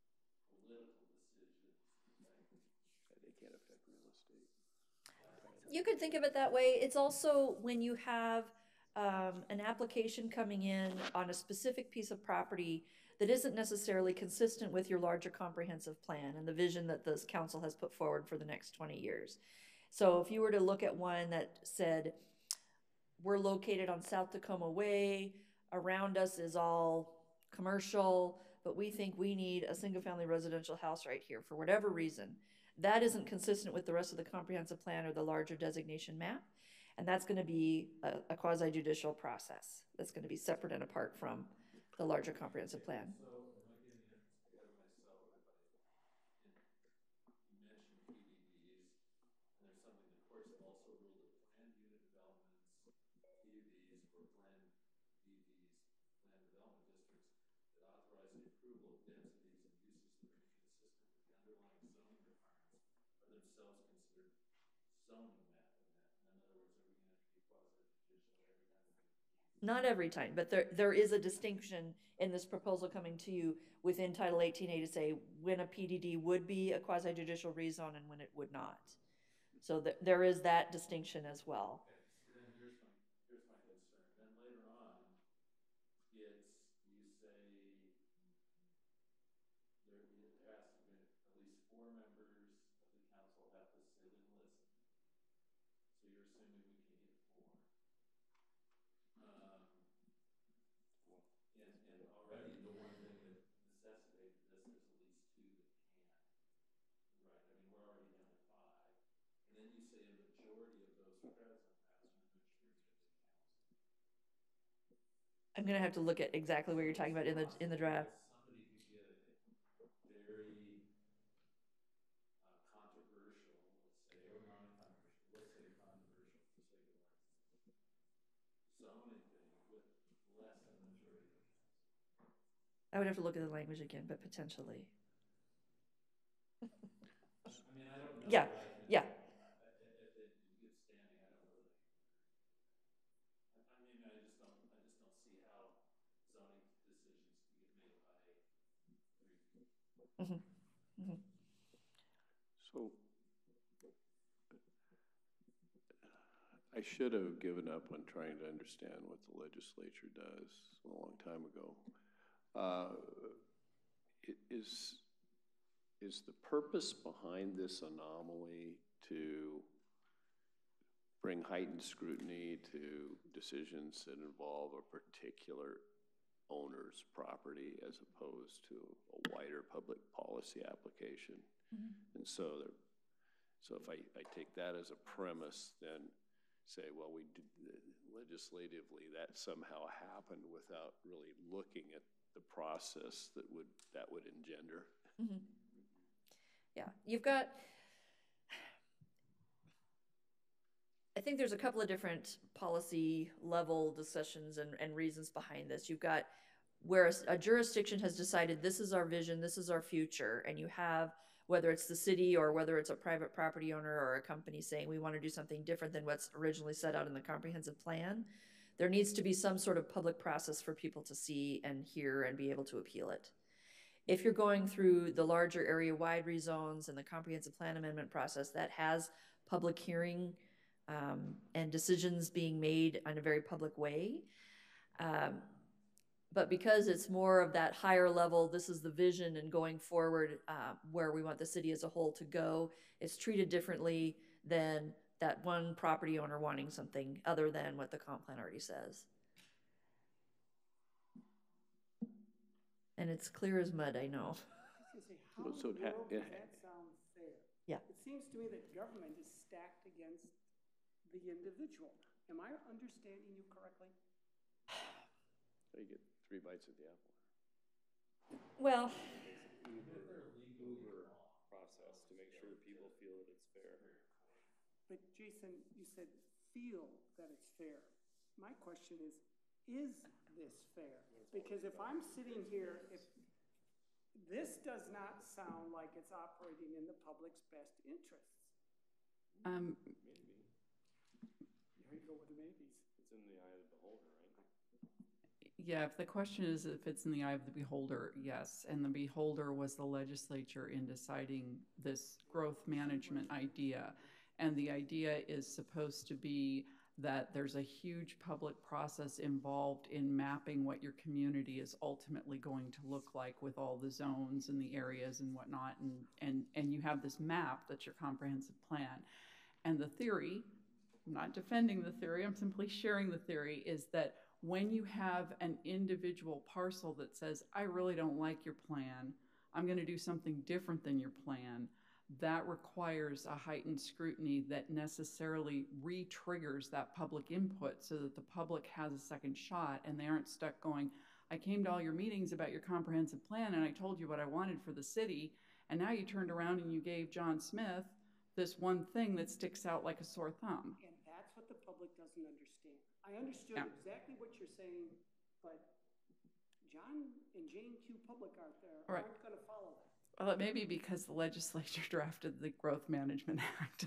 I don't know what else to tell you beyond that, but that's what they're trying to balance. So help me understand the appeal process. So we have this appeal process. But what is the appeal process? I mean, it's based on the legalities of the council. I mean, No, it goes to the council, then it's free. What? They could remand it, I guess. Because, what is it based on law? Or because you say quasi-judicial to us, but it still passes on the legislation. But when somebody appeals it, they have to appeal it based on law. What it gets into, Councilmember Boki and members of the council, and again, you never know what any given court is going to do on any given day, but what they're really supposed to be reviewing is the process. They're not deciding whether you did a great thing with the parcel or not, but for example, if you did something and the public didn't have a chance to have input, they can kick it back for that reason. You didn't do proper notice, they kick it back for that reason. Those are the kinds of things that the court is really looking for. Or they had vested rights that you ignored. Exactly, things like that. Just to play the devil's advocate. So it's the process that counts, not necessarily the law surrounding the situation. Yeah, at its core, land use law is actually administrative law. It is a very specialized version of administrative law. Did you follow the rules as they've been written out? So if I'm a smart operator and I understand the process, I can use that process to my advantage, and it looks pretty darn legal. There are many, many lawyers who make their living on exactly that concept. Yes. Thank you very much. I appreciate that, Heidi. So if I might, Councilmember Boki, going back to your question, and for council benefit, this is on page 55 of your packet, subsection 1.38.050, quorum for a decision on a council appeal, saying that 4 council members and a concurrence of at least a majority thereof shall be required to dispose of any matter. So I would argue that that is an unclear sentence in and of itself. Right. Right. You have to have at least 4 say the examiner was wrong. I think that first sentence though is confusing, unless they mean that you have to have at least I think the thereof is referring to the council overall, not to the 4, but that could be argued, I think. It's unclear. All right. So with planned development districts, there are some suggested amendments to Title 18A as well as the new chapters 1.38 and then the section in 1.36. Planned development districts are being identified either whether they have a subdivision of land or not, and whether or not they include a site-specific rezone. If there is a site-specific rezone related to the application, then those 2 applications will be accepted concurrently. That's simply a process clarification. So starting on page 53, you'll see all of the draft language, and this will be coming before you in a draft resolution at next week's public hearing. You'll see the Title 1, Chapter 1.36 and 1.38 amendments, and then all of the different amendments in Title 18A. They come in a number of different sections. One thing that's also being added, and it's the last thing on that bullet point, there is a definition of site-specific zoning map amendments is being added to 18A. And again, site-specific zoning map amendment is the same as a site-specific rezone. So you'll see that definition, and hopefully that'll make this very dense topic a little clearer for those who have to deal with it. Then you have just the schedule. So tonight's quasi-judicial study session conversation. A week from tonight, there would be a public hearing, and then assuming the council were ready to proceed in action, the earliest date would be March 4th that you would take action on this amendment. These are things that are being recommended from your legal department as needed to clarify the Lakewood Municipal Code to deal with these types of actions as they do come up on occasion. It's not a very frequent thing, but it does happen. And so you want to be ready for it within your municipal code.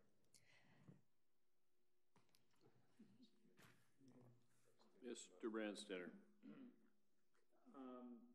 I'd like to go back to Councilmember Simpson's question about the rezone, redesignate question. That, and I understood your explanation that said if we as a council decide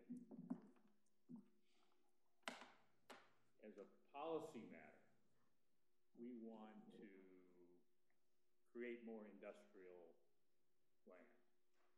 And we look at a map and we say, as we are thinking about doing this year, we say there are some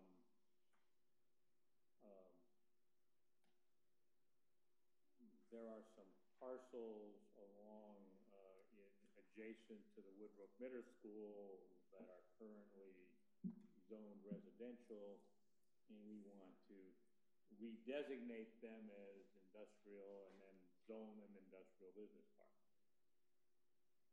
And that in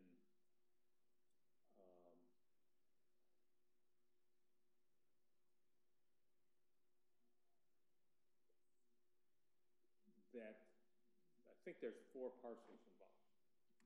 And we want to do that with 3 of the parcels, and the school district has asked us to do it with the 4th one.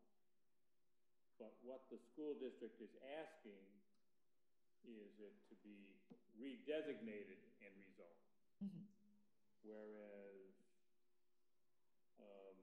in the situation of at the golf course, that properties, that they want to, there's no redesignation involved. They want it to stay residential, but they want it just to move from R1 to R2. And so one becomes quasi-judicial because it's staying, because there's not a redesignation. But they seem essentially exactly the same. It isn't an area-wide thing. It's a small number of parcels. There's a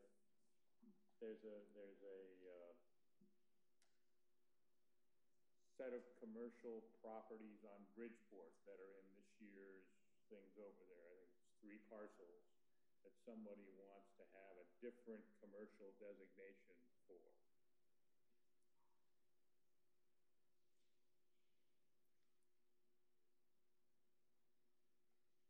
I'm not sure whether there's a redesignation there or just a rezone. If we wanted to,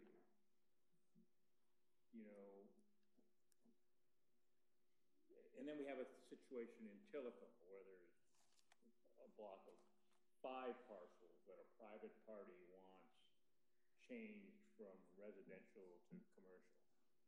Now, because that's a redesignation, your definition would say that's not a site-specific change. If I'm giving you a correct definition, yes. It gets very complicated. Could we, as a council,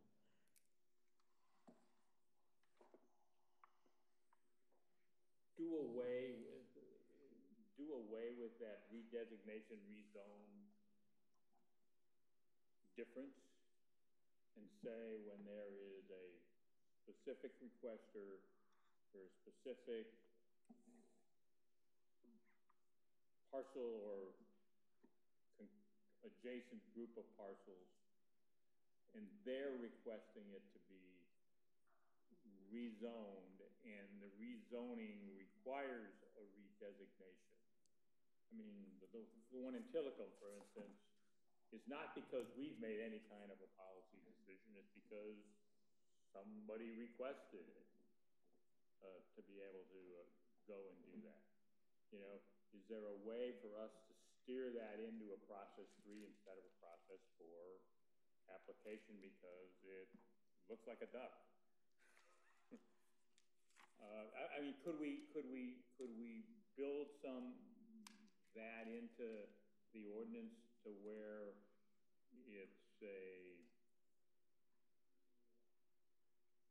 we're opening the door to private individuals to initiate process 4 actions by asking for something that's more significant than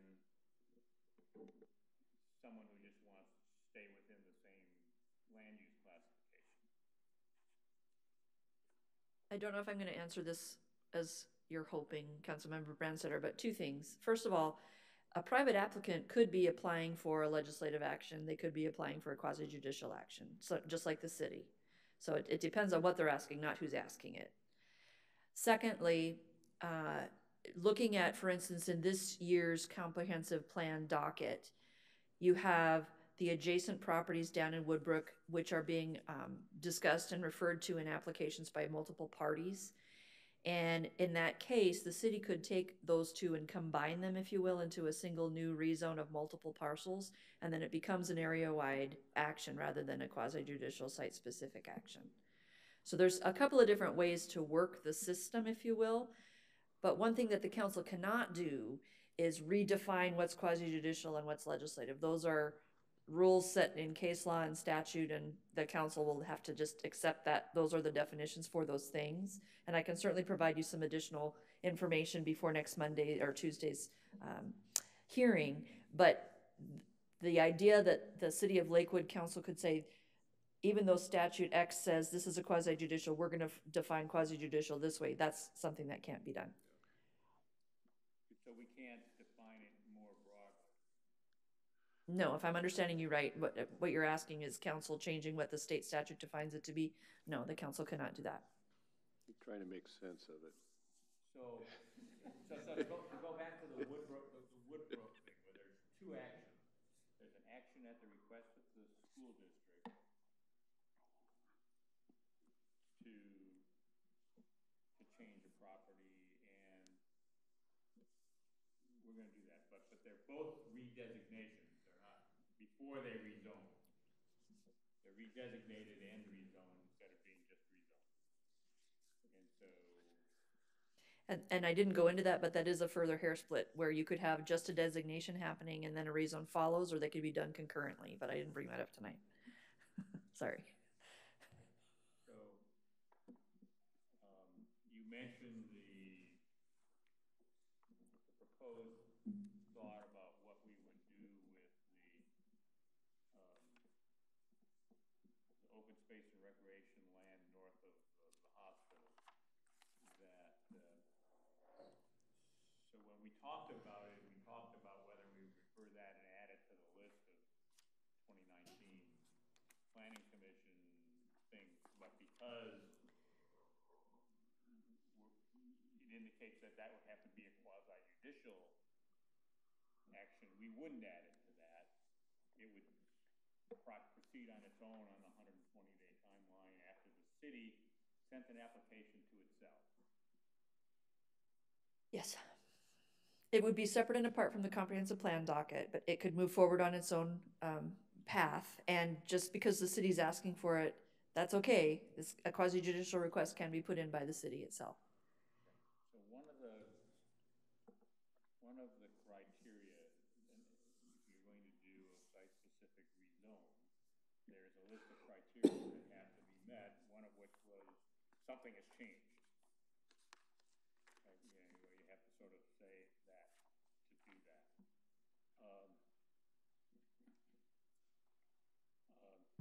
But for a redesignation, that list of criteria doesn't apply? This is distinguishing between site-specific or area-wide rezones, and not necessarily whether this is quasi-judicial or not. So we've got two different decision trees, if you will. The conditions have substantially changed, and the rezone bearing a substantial relationship to public health, safety, morals, or welfare apply specifically to a site-specific rezone, unless it implements the comprehensive plan. If it does implement the comprehensive plan, you don't have to show change in circumstances. And by making a redesignation, then if you redesignate something that's residential and you redesignate it industrial, then you have to make a zoning decision about what kind of industrial it is. And that's implementing the comprehensive plan because you've changed the land use map. If you were to do that in succession or concurrently, actually, yes, you would say, if we're going to redesignate something, here's the new land use designation, and here's the zone within that. That could be done at the same time, or the zone could follow the designation change. And that would all be legislated. Mm-hmm.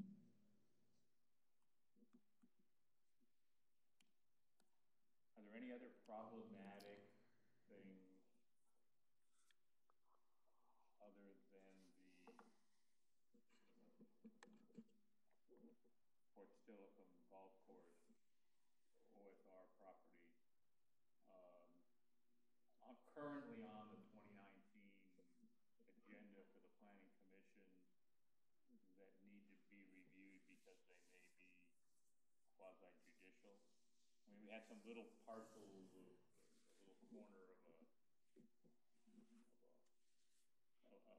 corner of an industrial area near Walmart and some other little things like that. Actually, if you go to page 58 of your packet, and you'll see the full table 3 that I had pulled in the PowerPoint presentation, just a section of, you'll see on page 58 that table 3 in process 4. There's area-wide zoning map amendments, and then there's another section that's underlined as being additions, Scrivener corrections to comprehensive plan map and or comprehensive plan text. And so some of those that you're mentioning would fall into this language, where it's something that the intent was there to maybe do it a couple of cycles ago, but it was just a mapping error where something wasn't picked up. And so this is a correction which is making a technical correction to realize the intent that the city already had. So that section that's calling Scrivener corrections, etc., under process 4. There are a couple of ones in this year's docket that applies, or this applies to. It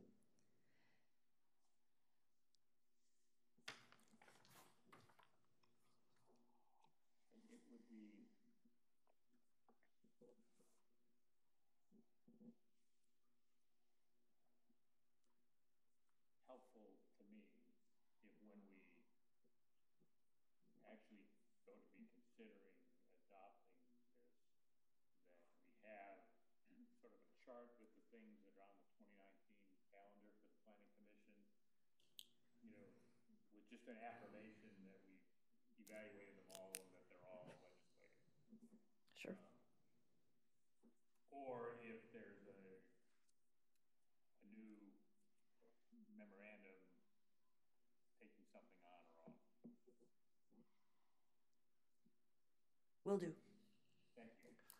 Any other questions for Ms. Spear? Do you have anything further? No. Well, thank you very much. Thank you.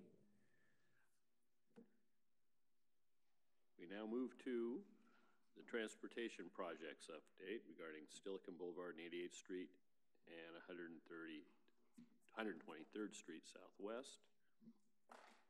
Mr. Ott, Mr. Busich. Gentlemen. Considering the lateness of the hour, before we dive into basically telling you what's in the memo to begin with, I would like to ask you if you would like us to go further into any details, or whether you'd like us to ask us any questions about this, depending on both the projects. Then we'll get into the recommendations that we'd like your concurrence.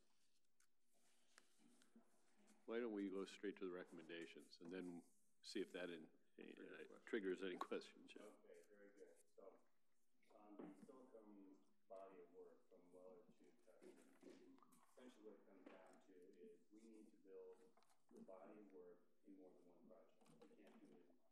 The more I looked at it, as it's in your memo, it says we try to do it one, we're going to lose $750,000 in grant funding. We don't think that's very smart. So what we want is just basically your understanding concurrence that we're going to go forward with a series of different projects. The first one was the overlay, because that's the most time critical in the funding. And then we'll do everything we can to encompass the rest of the body of work into no more than 2 projects. And our goal would be to do 1 additional project by the year out. That will complete the rest of the sidewalks and then the other streetlights and purposes. Mr. Volke. From just a quality standpoint, do we end up with something like we ended up in Grambling down here where we have half the road? So now we repave it, we come through, we cut it, we put in the sidewalk, and we put in the bike lane, whatever we put in, because it's going to be wider. And now it looks completely different. No, what we're going to be doing here, we just recently got the survey back, the last piece that we were looking for. Our goal is to do the overlay with the curb and gutter, so we don't have to cut the roadway again. We would come back and then do the rest of the sidewalk work. Part of what's causing the problem is that one of the grant funds, which requires right away, you get a 2-year time before the rest of it, and that 2-year basically toasts the other project. It's looking like we can do the overlay and the curb and gutter and get that work done so that we don't have to cut the roadway. The only question we have is whether the portion basically from Custer coming back to just this side, I won't call it the west side over the bridge structure itself, would require any kind of right of way in order to get the road section like to get in. Over that bridge area? Yeah. But we're doing everything we can to make it as, so we don't have to throw away work, because that's what. Yeah. If we do, then it would be about a 2-foot section right along the asphalt, where we had to cut that to blend it into the curb and gutter. So you know that's an issue. We do. What's the design look like going over the bridge there? That's a challenging piece. Yeah, I don't think we're going to be changing the width of the bridge structure going across. Right, and the sidewalk's still going to be what it is. No, we're not going to be touching that. So is it $3 million of general obligation bonds we're doing on this? Looks like it's a combination of funds. If we did, yeah, it's 2.9 of the general obligation bonds, which I didn't realize we were doing that. But 2.9 of general obligation, 683,000 surface water, and the general fund is 75,000. And what's your proposal on that? What year would you do that? That work right there would occur in the 2020 and 2021. how do we pay those back? Just road monies? Out of the $20. So, just bonding the MVET. Is there a $20 car tab thing or what? Car tabs? $17.6 million, if I remember correctly. From? The question was, is the $2.9 million of general obligation funds coming out of the $17.6 million? That's what I recall. And the source of repayment is the. It'll be a general obligation. Okay. reader general funds, Yeah. okay. So the second project is 123rd Street project. Mr. Branstetter. Sounds an interesting one too.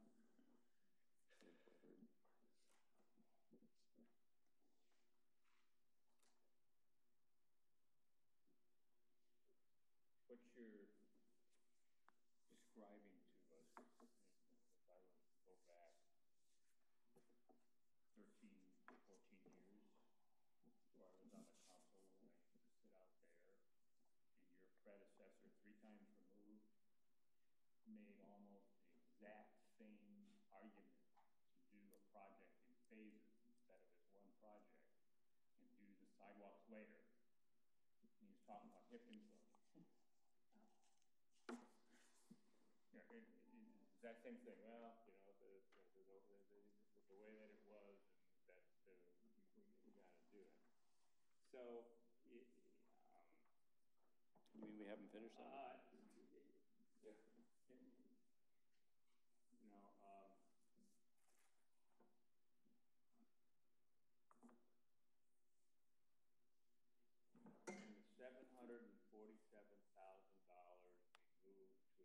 project if No, do something? we've looked into that. Not only can it not be moved, but we have to ask for an extension of 6 months. And that's our intention in order to move the obligation date to the end of this year. If we don't do that, we have to have the money ready, the project ready to be advertised in July, June, July timeframe. We can't get it done that way. So we can do it by doing what the 747,000 pays for in phase 1. Correct. With some curb and gutter, which we're going to use some of those funds that you were speaking to, this surface water funds.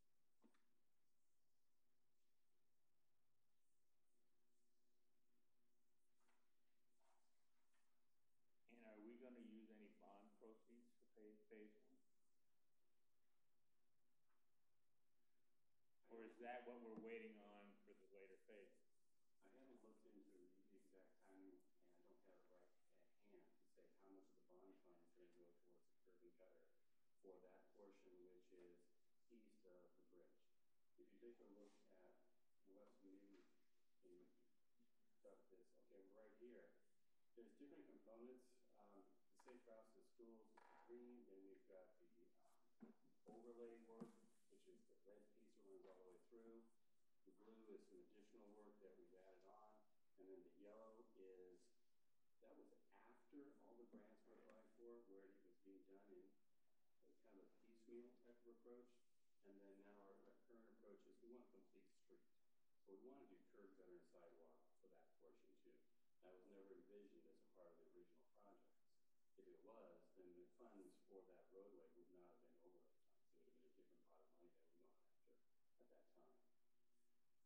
Steilacoom Boulevard from Custer all the way to Far West is been put together with a strategy that relies on this grant fund for this piece, this grant fund for that piece, this grant fund for this piece, this one. And it's all dependent upon what the grant funds will actually pay for.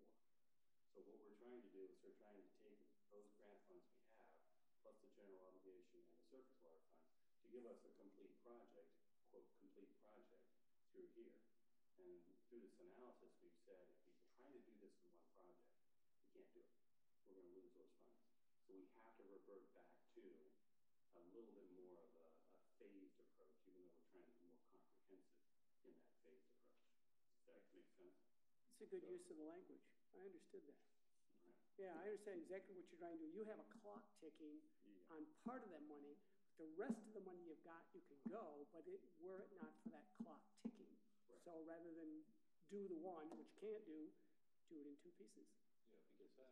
I understand that. What do we get first? 3 pieces. So I'm looking at the chart on page 66, and it shows that down at the bottom that the cost of the project is $5,542,000. Whether you do it in phases or whether you do it as a single project. That's true. It would seem that if you do it in phases, you have multiple mobilization periods.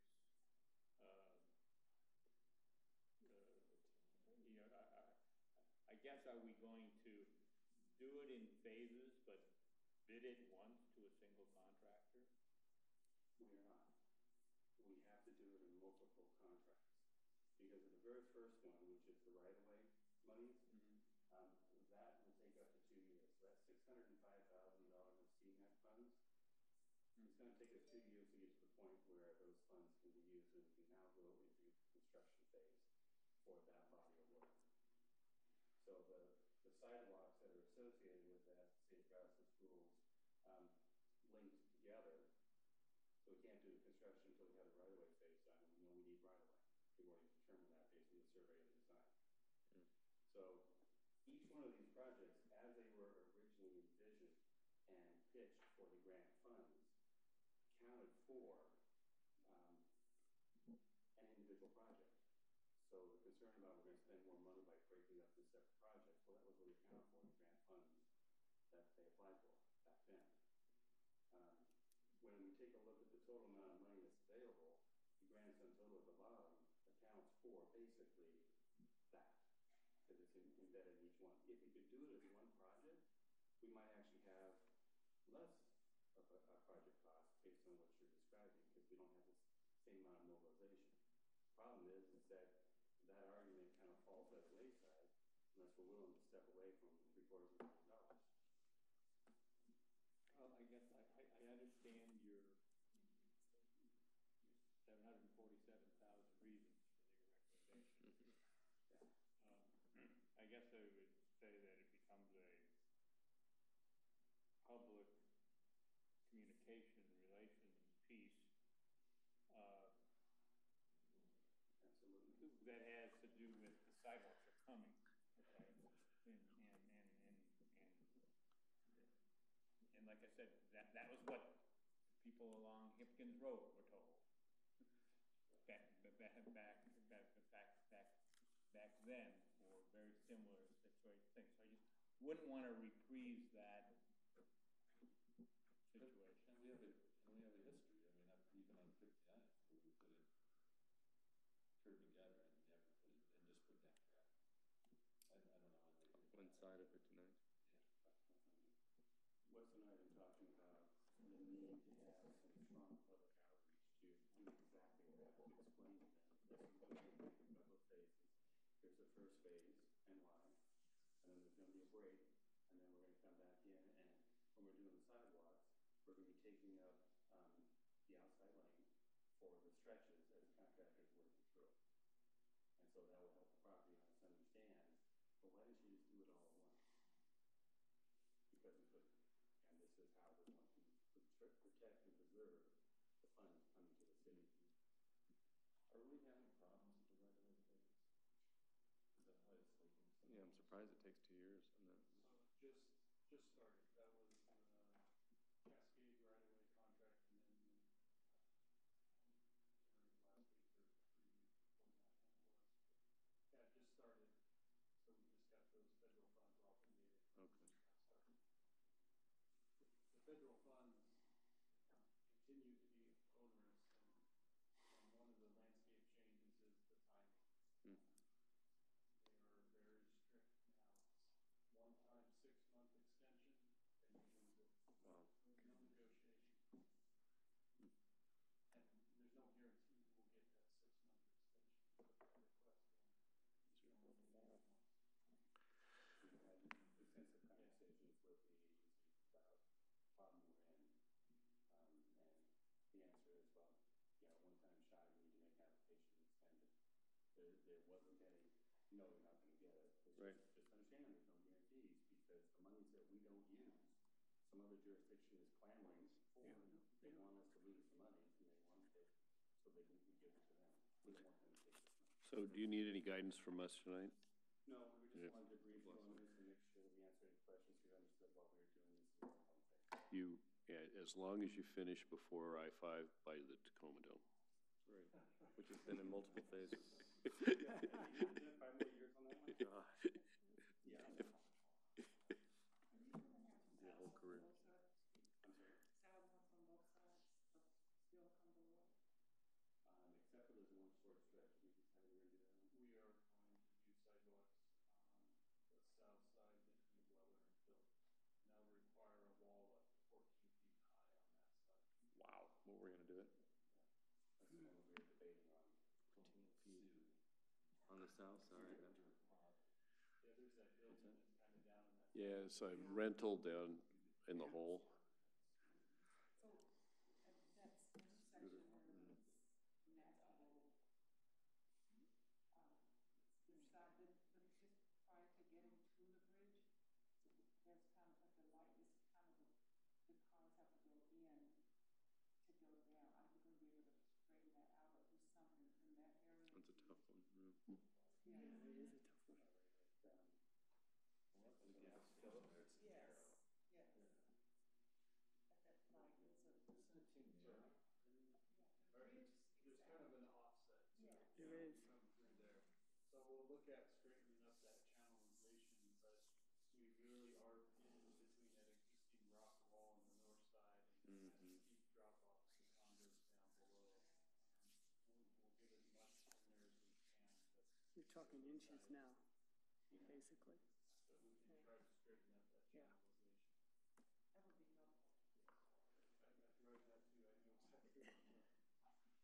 make up wonder any if they're, overlays with a red camera there, red light camera. it's kind of a strange engineering thought. Is there possibility of acquiring the air rights instead of the dirt and cantilevering that out like it's a bridge sidewalk?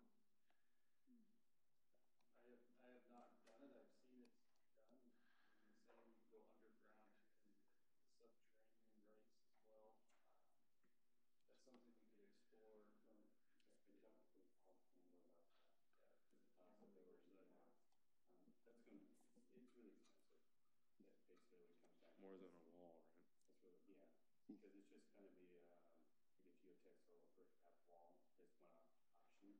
And once you build it, you don't have to worry about it.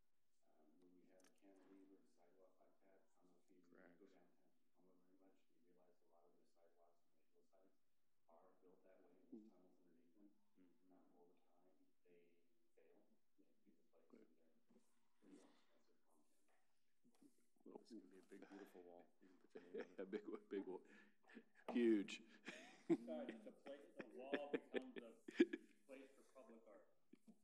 Hey, perfect, there we go. Except it's on the backside, no one's gonna see it. We don't have that. The next project is 100, by the way, before I move on, are we done with this? Yes, go, move on, please. So, 123rd Street, this project, just in the short time I've been in the city, has had a lot of interesting changes to it.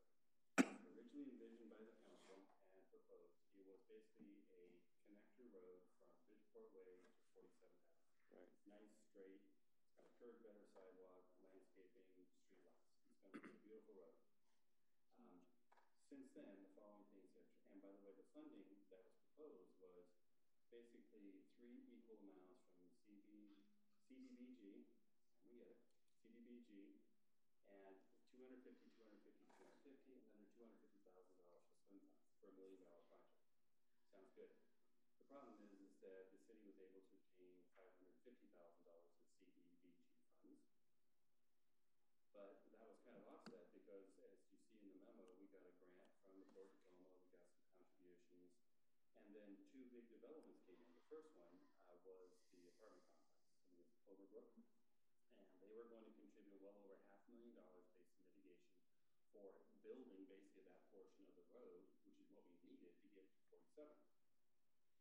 And then along comes the Pierce County PID site, 47th, and we reanalyzed the numbers and cost spread them out so that the one project was going to be $388,000 and 47th was going to be $45,000.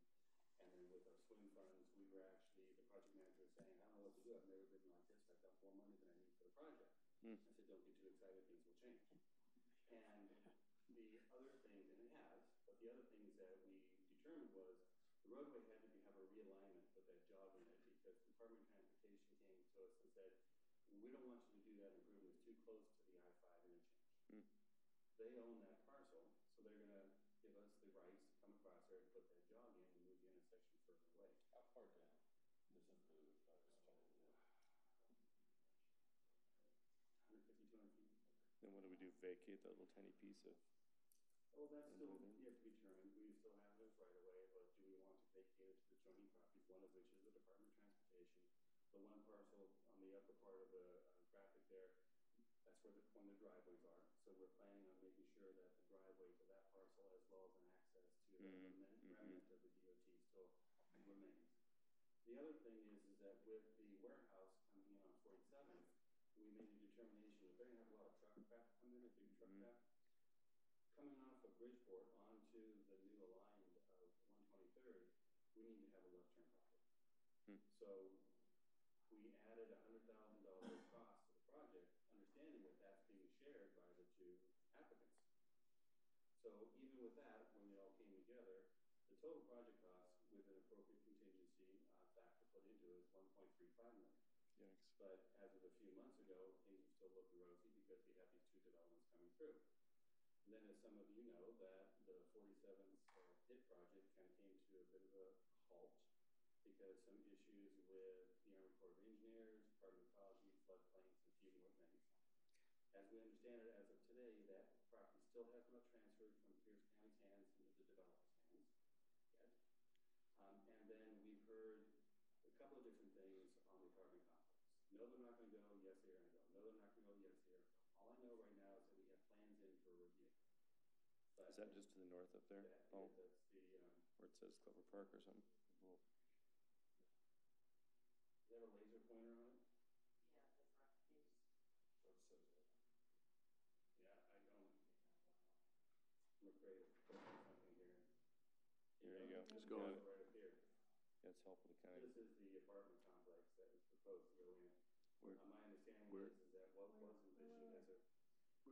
Where? Where's the dot? Okay. Trying to follow the light. Okay, the light, green light, this parcel right up here, and it extends further up. Right, catching it. Where are we starting? That is where the not showing me. So you see Oh, right there? there it is up there. Oh, Right there. So they're taking over. The apartment complex was and is still proposed to go in. Got it. But I'm getting a little nervous because I'm also hearing that they're trying some funding problems.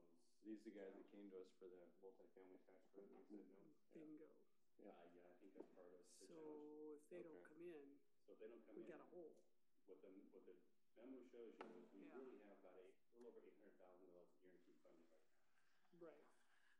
And- And you got 1.3 here and then, yeah. And the, Yep.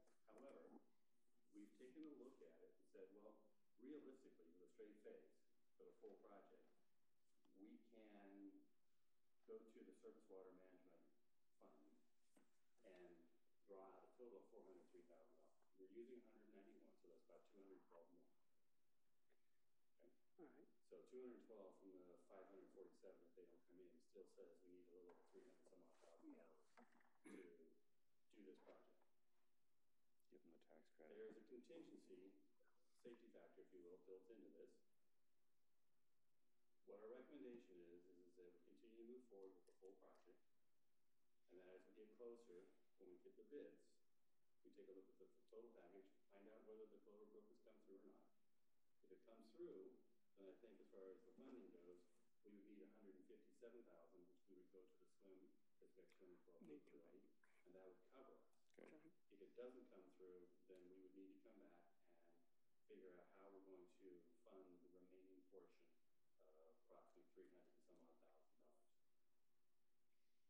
You know, that begs the question, does the apartment developer know about this situation?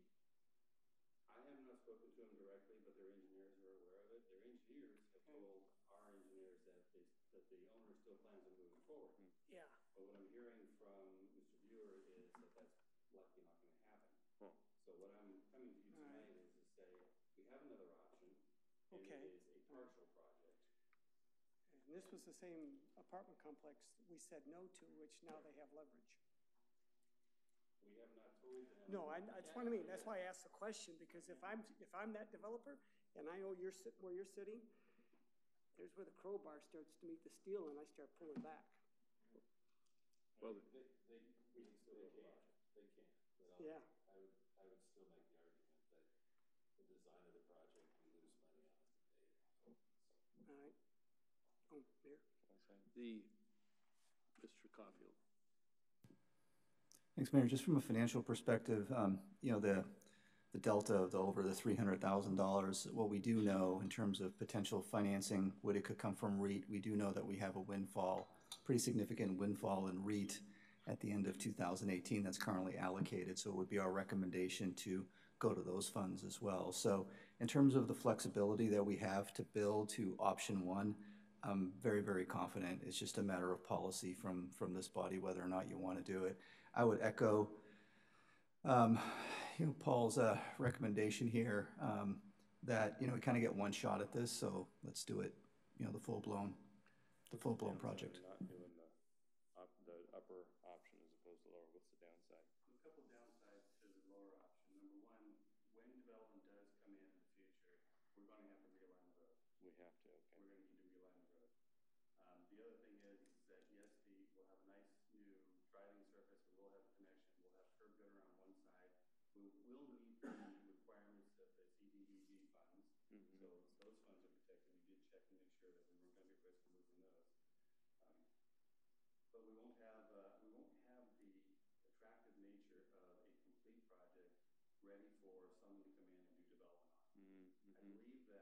47th Street pit project, or pit, is going to go at some time. What is that project? Well, let me tell you. There's likely to be a substantial delay, but there are multiple parties interested in purchasing. There's no purchase and sale agreement. There could be a purchase and sale agreement, except it's county property. It's been surplus. Some of it's tax title property, but which is the hole by the freeway into which the Department of Transportation pours water. Yeah, with the pump. But the hang-up is twofold. One is wetlands, and I think the Corps of Engineers is going to buy off on it, but Department of Ecology is dragging their feet, or will drag their feet. The second one is environmental cleanup and the ability to quantify that. That's probably not something that can be. It's not that won't derail the project in all likelihood. It's just getting probably get a letter of likely no significance. Actually, there's some derivation that is buried in the regulation.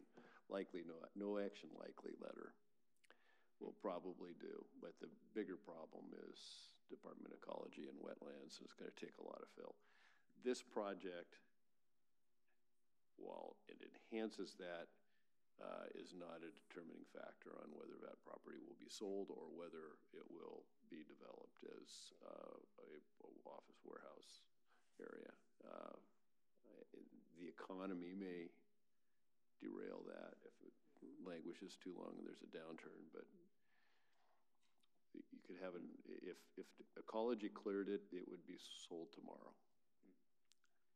Could we use CDBG money in another year to finish out the funding of it, or is there an application allocation impediment to that? There's another application process, and we've talked to CheckCom. It doesn't look real favorable right now. Okay.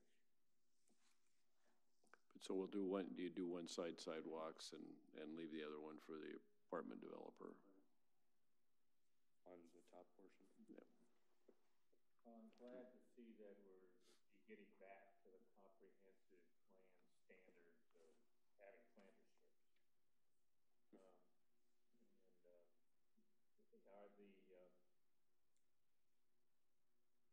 Are the utilities all going to be undergrounded?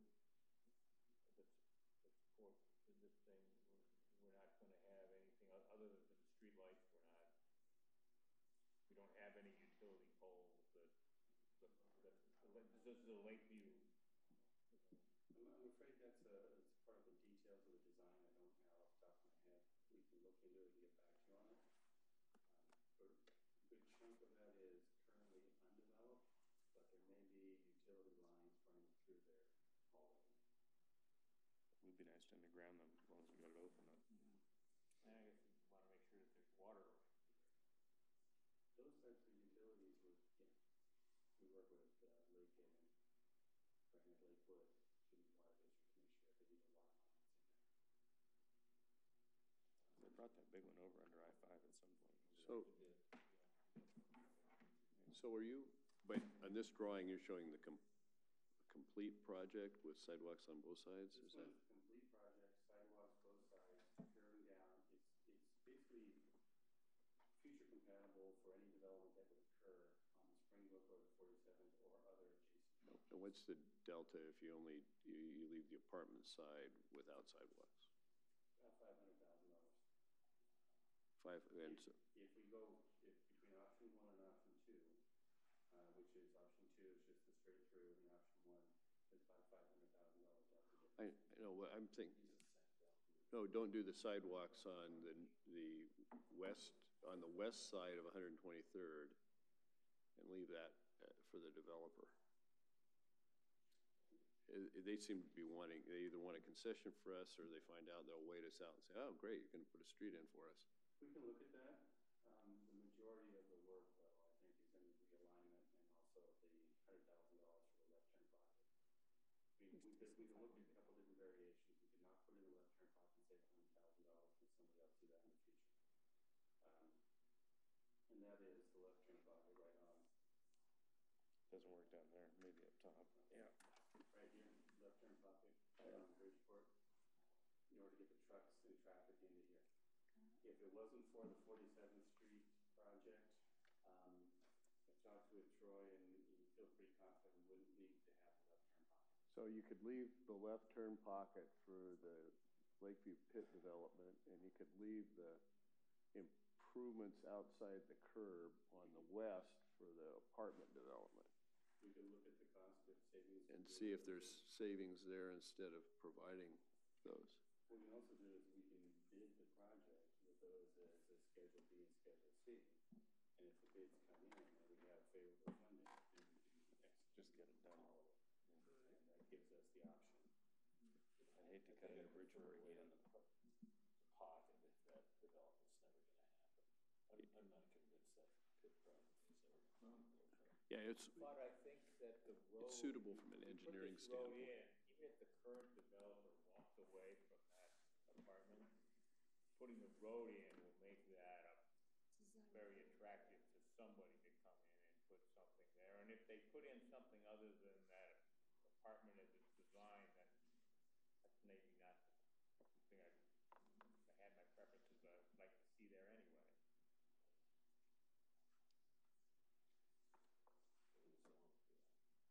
Where's I-5 at?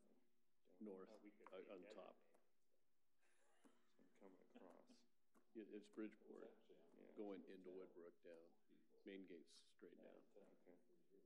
This is right along the That's frontage. my left-hand Parallel, it's parallel. And there's a big, where that chicane is, or whatever it is, the bend, there's a big vacant lot with some ecology blocks. It's DOT property. I got a lot of crap that's down there, sand and gravel, whatever. So here's the No, road. I think it's farther in, after the turn in. CDBG funds, we have to spend those monies by June. So we can't delay. We need to. You gotta bid it now. We need to bid it now. I would just dance down and. I think so. We'll find the money somewhere. Yeah. Yeah. Do the whole. Yeah, I agree with Paul. Bid it with options. We'll do that. See. All right. Thank you. Because there's other benefits to the. Yeah. No, I agree, Paul. Because right now they got to go over that one little bit. Mm-hmm. I don't know what it was. And if you have bad guys in Springbrook that run over the creek, cops have to go all the way around. Right, they have to go all the way around. There's only one access. And it's project to barely find it off that highway. So they only have one little access. We now already have development in there. Not only the people living there, but now we have the dialysis center. Right. The dialysis center is helped by that road improvement because the main drag in that thing is Bridgeport and people getting off of Bridgeport and access to the I-5. So there's other benefits besides what may happen in the future there. So what you said, get the damn thing done. Yeah. Will do. All right. We now move to reports by the city manager, Mr. Caulfield. Can I ask one question about next week? Ask Waylon. What is Wyndham Oaks? Good question. I don't know. That'd be a question for John probably. Yeah. It's a good place to start. What's Wyndham Oaks? Where's Wyndham Oaks? That's something on the consent agenda we're sliding through.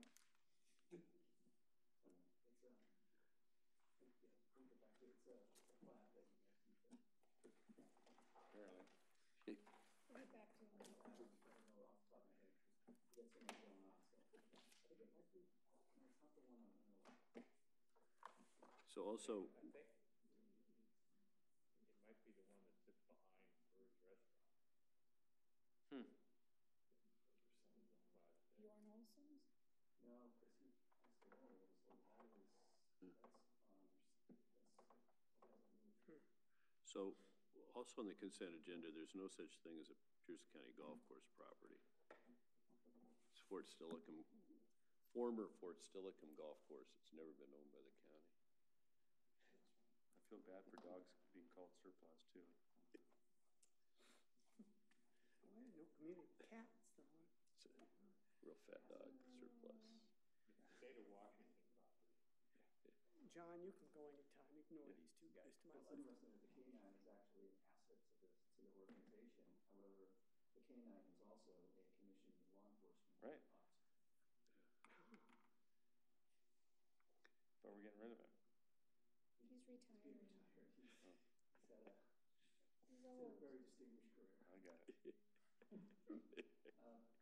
Mayor, I just want to report on two items. I think it's, we had a little bit of snow the last week and a half or so. The outlook is the Pacific Northwest winter is going to return, so rain is here.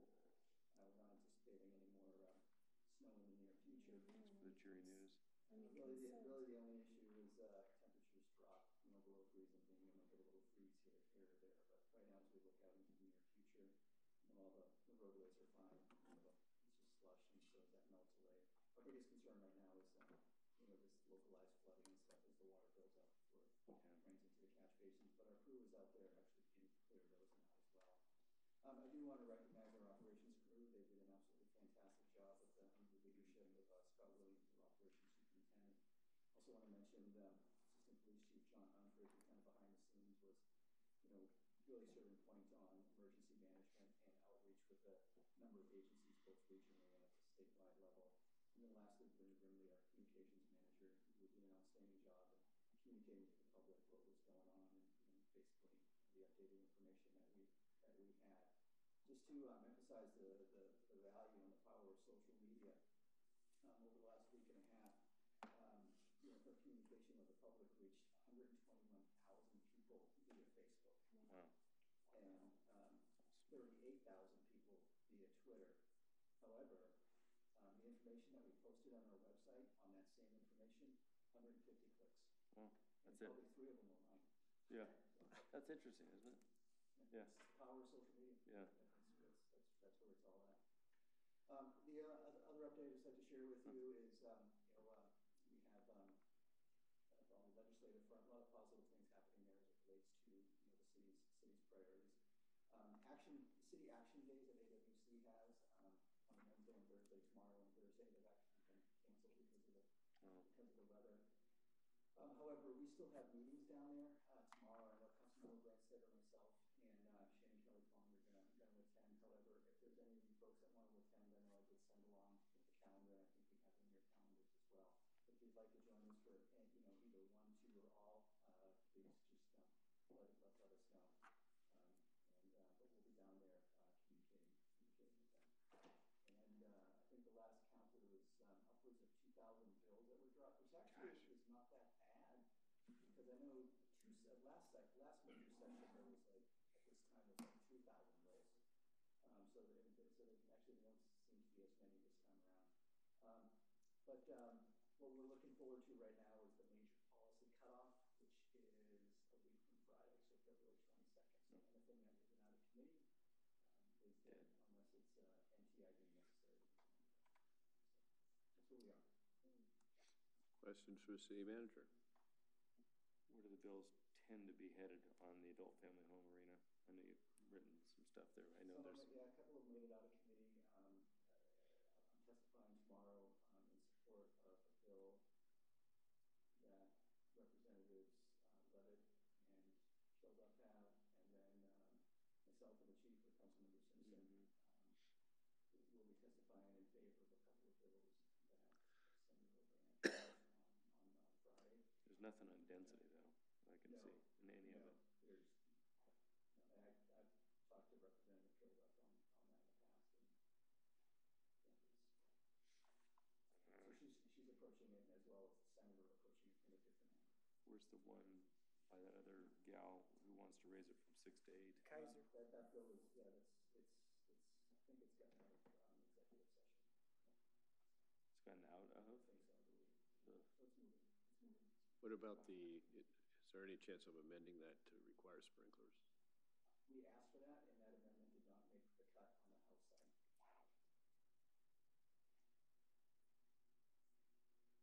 Wow.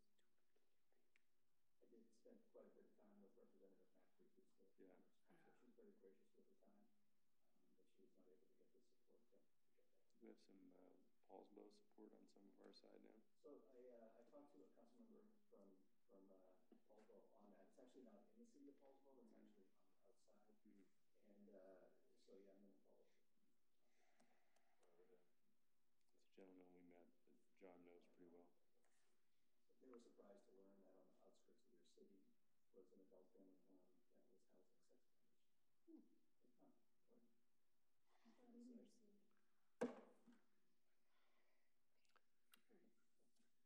Like, huh, what? On the items for the agenda next week, the item about it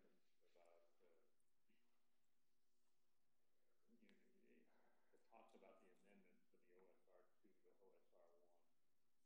Given Ms. Spears' presentation to us, that action would have to then be redirected into the quasi-judicial process once we approve the quasi-judicial process. Would it? That was her example on her chart. Is there any point in us doing a memorandum to add that to the 2019 list of Planning Commission comprehensive plan rezoning considerations if it's not a process for action? Should we just wait and initiate it as a quasi-judicial piece once we pass that process, that ordinance? I think there's some timing issues that we want to try to do and send a signal. That's our recommendation. To do it now so that we have taken the action before the DSHS decides to do something else.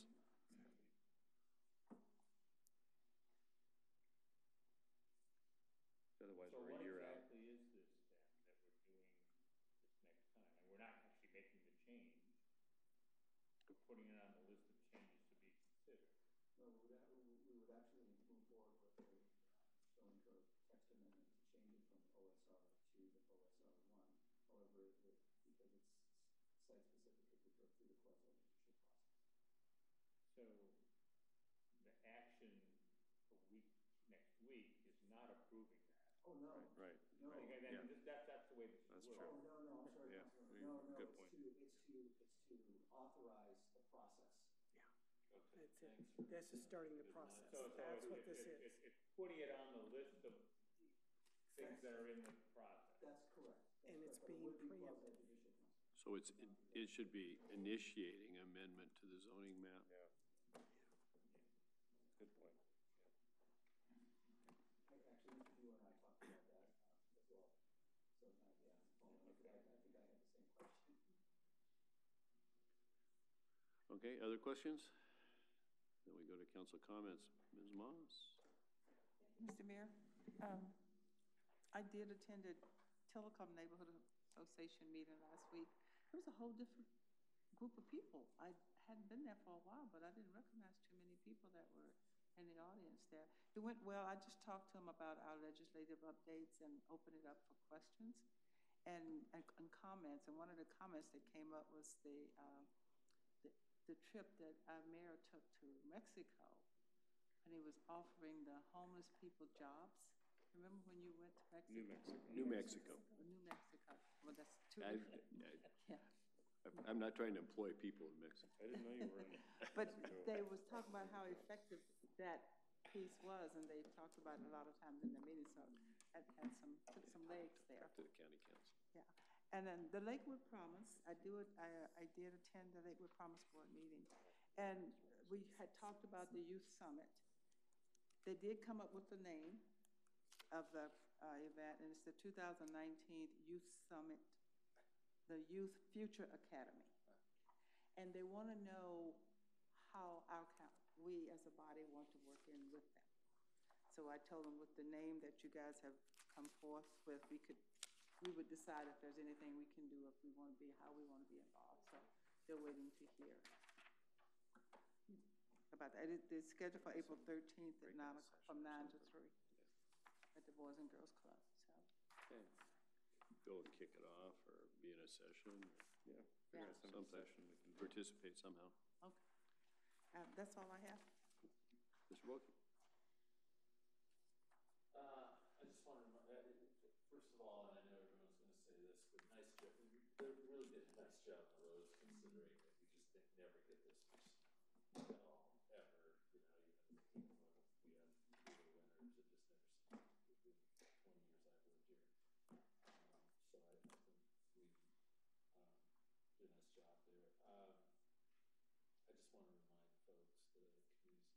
breakfast with Smart is Tuesday, March 19th at the Gavitt Center. So let me know if you're going to make it. I think it's on the agenda here. What time? I see your name on there. What time is it? Starts at 7. It starts between the Sure, event starts at 7:30. Actually, the doors open at 7. It's not on our calendar for Tuesday the 19th.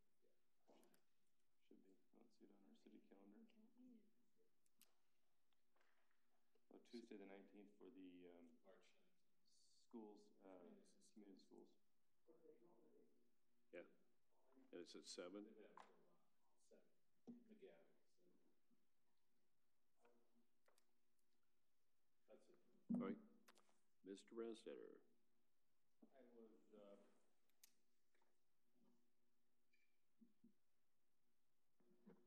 I was happy to see that Miss Luna was selected as a Janes Fellow for the next year from the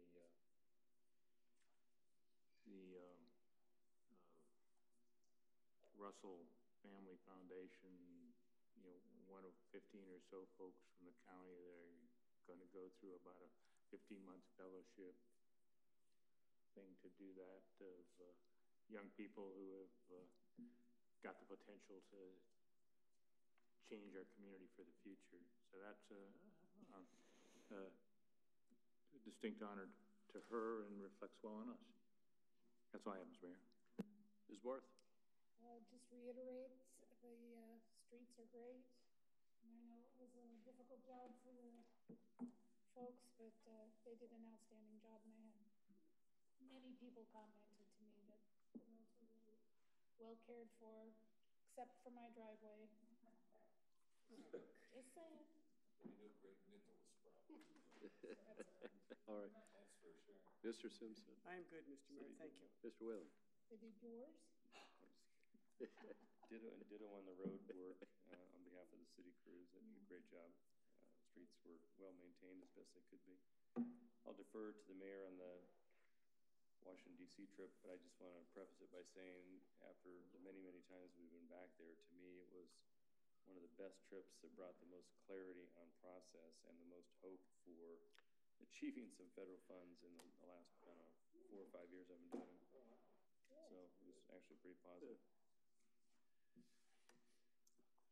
It's because there were 2 really bright women. We knew what the hell they were talking about more than the guys that were there. We met them down in San Diego together with previously with Chief of Staff Tom Knight and Bill Adamson, and so they were already committed. They were sharp. So they've been keeping $1.5 million in the sock for us, and haven't wavered. Backing up a little bit on the snow again, a great job.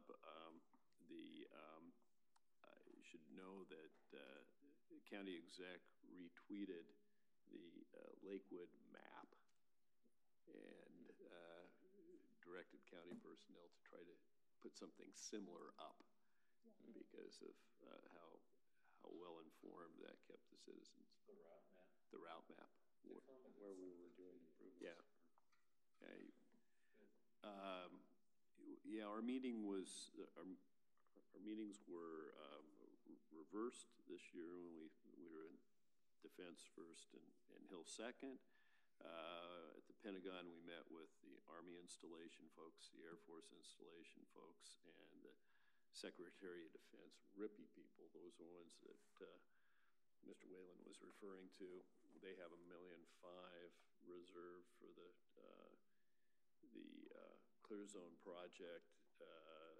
The Air Force Secretary, Assistant Secretary for Installations, Mr. Henderson, who is a retired Corps of Engineers, Army Corps of Engineers colonel, who was Chief of Staff for Steve Alonzo when he was First Corps Commander,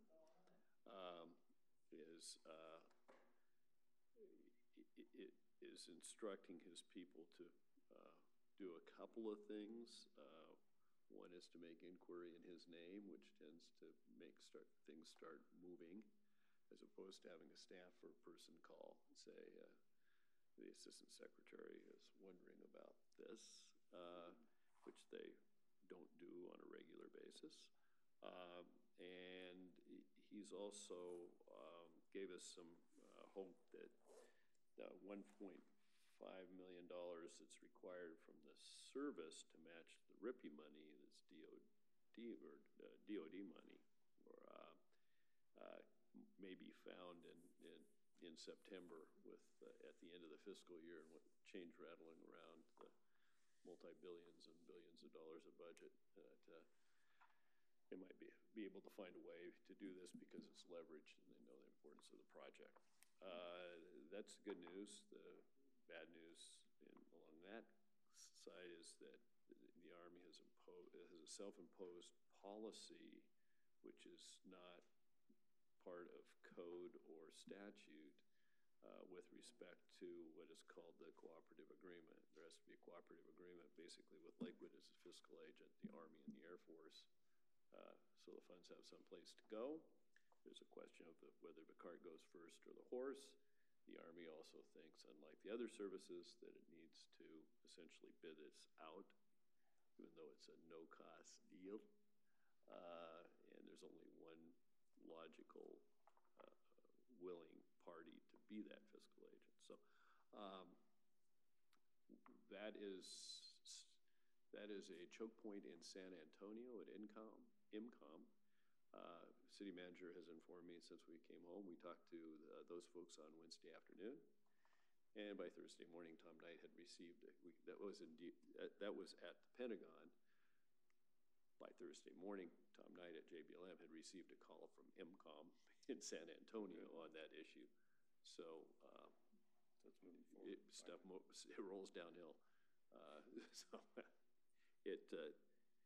We've been chipping away, moving this incrementally down the road for years, and it's getting ever closer. So there's hope.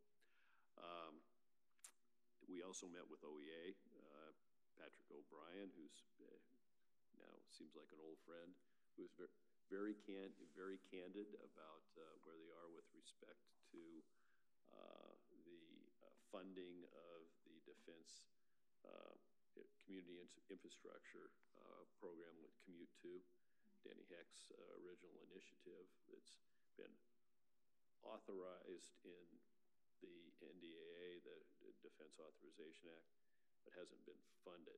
It was authorized last year. So they carry over the authorization this year. Doesn't seem to be any opposition to that. Has to be appropriated, actually put money in the bucket that was created. There are two issues there. One is the money up to $100 million. Mr. Kilmer is an appropriator. Mr. Smith is chairman of the House Armed Services Committee. Mr. Heck is the one who got the ball rolling on this. So we have a good team there.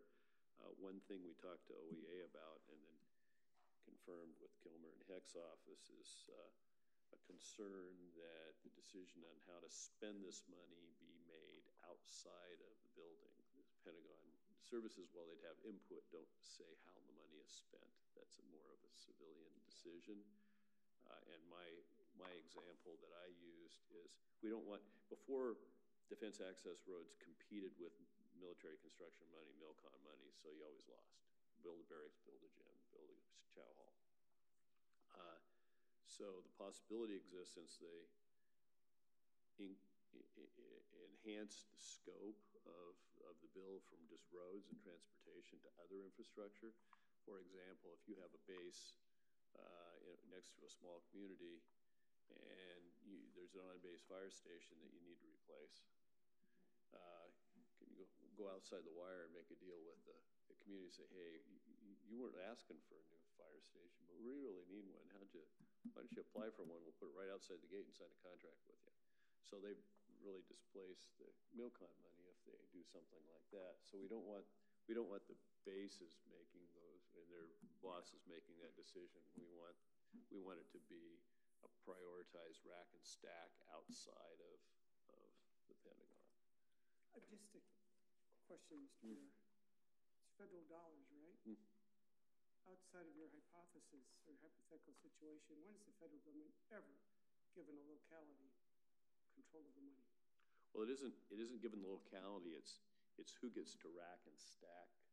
Define rack and stack. Well, who's going to prioritize, grade, and allocate the money, like OEA did for the schools. There was a grading process. So it's kind of like we say, we'll prioritize, but it's still your money. Yeah, it's their money, and we say we get a letter of support from the base says we need the Washington Street project to come out of North Fork. OEA would do that. We want.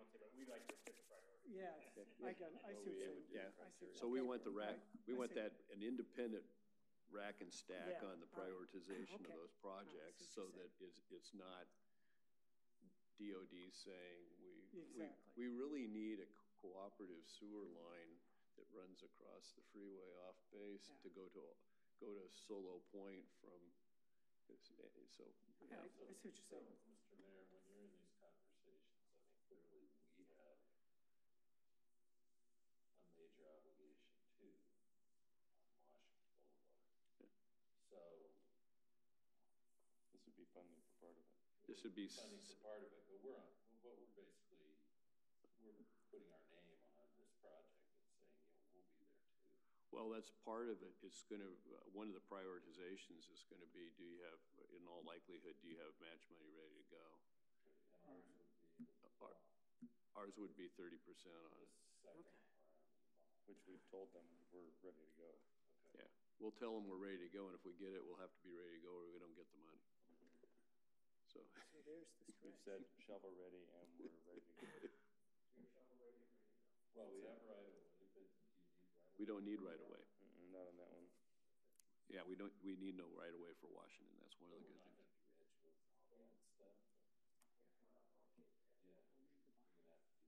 Yep. Nope. No, we've actually got some extra land around the corner there. So next day we meet with. We met with Adam Smith's office, Kilmer's office, Congressman Heck, Murray's office, Senator Cantwell, and primarily dealing with the clear zone, this issue with respect to the community infrastructure, trying to massage a letter of indirect letter of support with respect to the legislature's or legislative ask for a station assessment report. And then probably most important out of that, those meetings at the end, Senator Cantwell did not dismiss my suggestion that I should be her +1 on her invitation to Edward Martinez's induction into the Hall of Fame.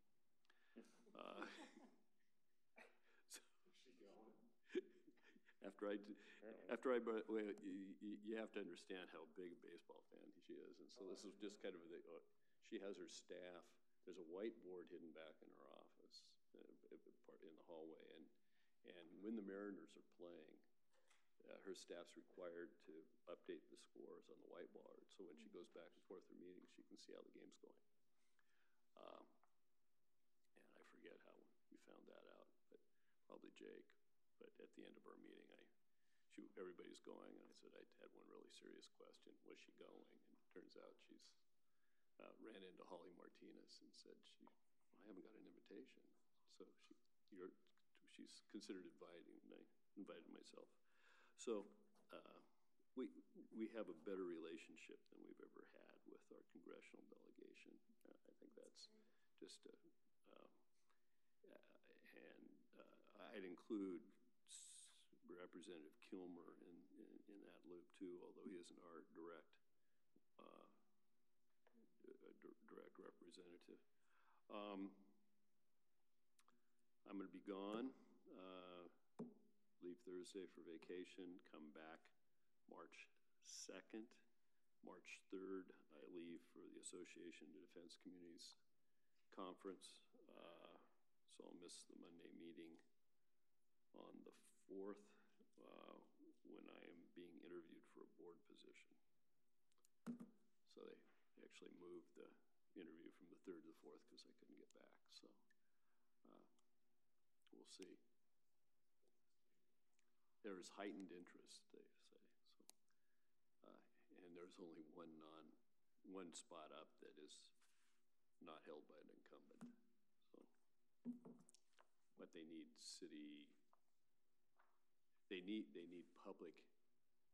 more public representation. They're a little out of balance.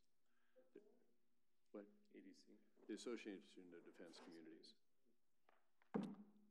So. Very good. Anyway, anything else before we go to executive session? Do we need an executive session? Okay. So we will now go into executive session recess for approximately 15 minutes pursuant to RCW 4230 110(1)B to consider the selection of a site or the acquisition of real estate by lease or purchase when public knowledge regarding such consideration would cause a likelihood of increased price. The council is not expected to take any final action following the executive session other than to adjourn.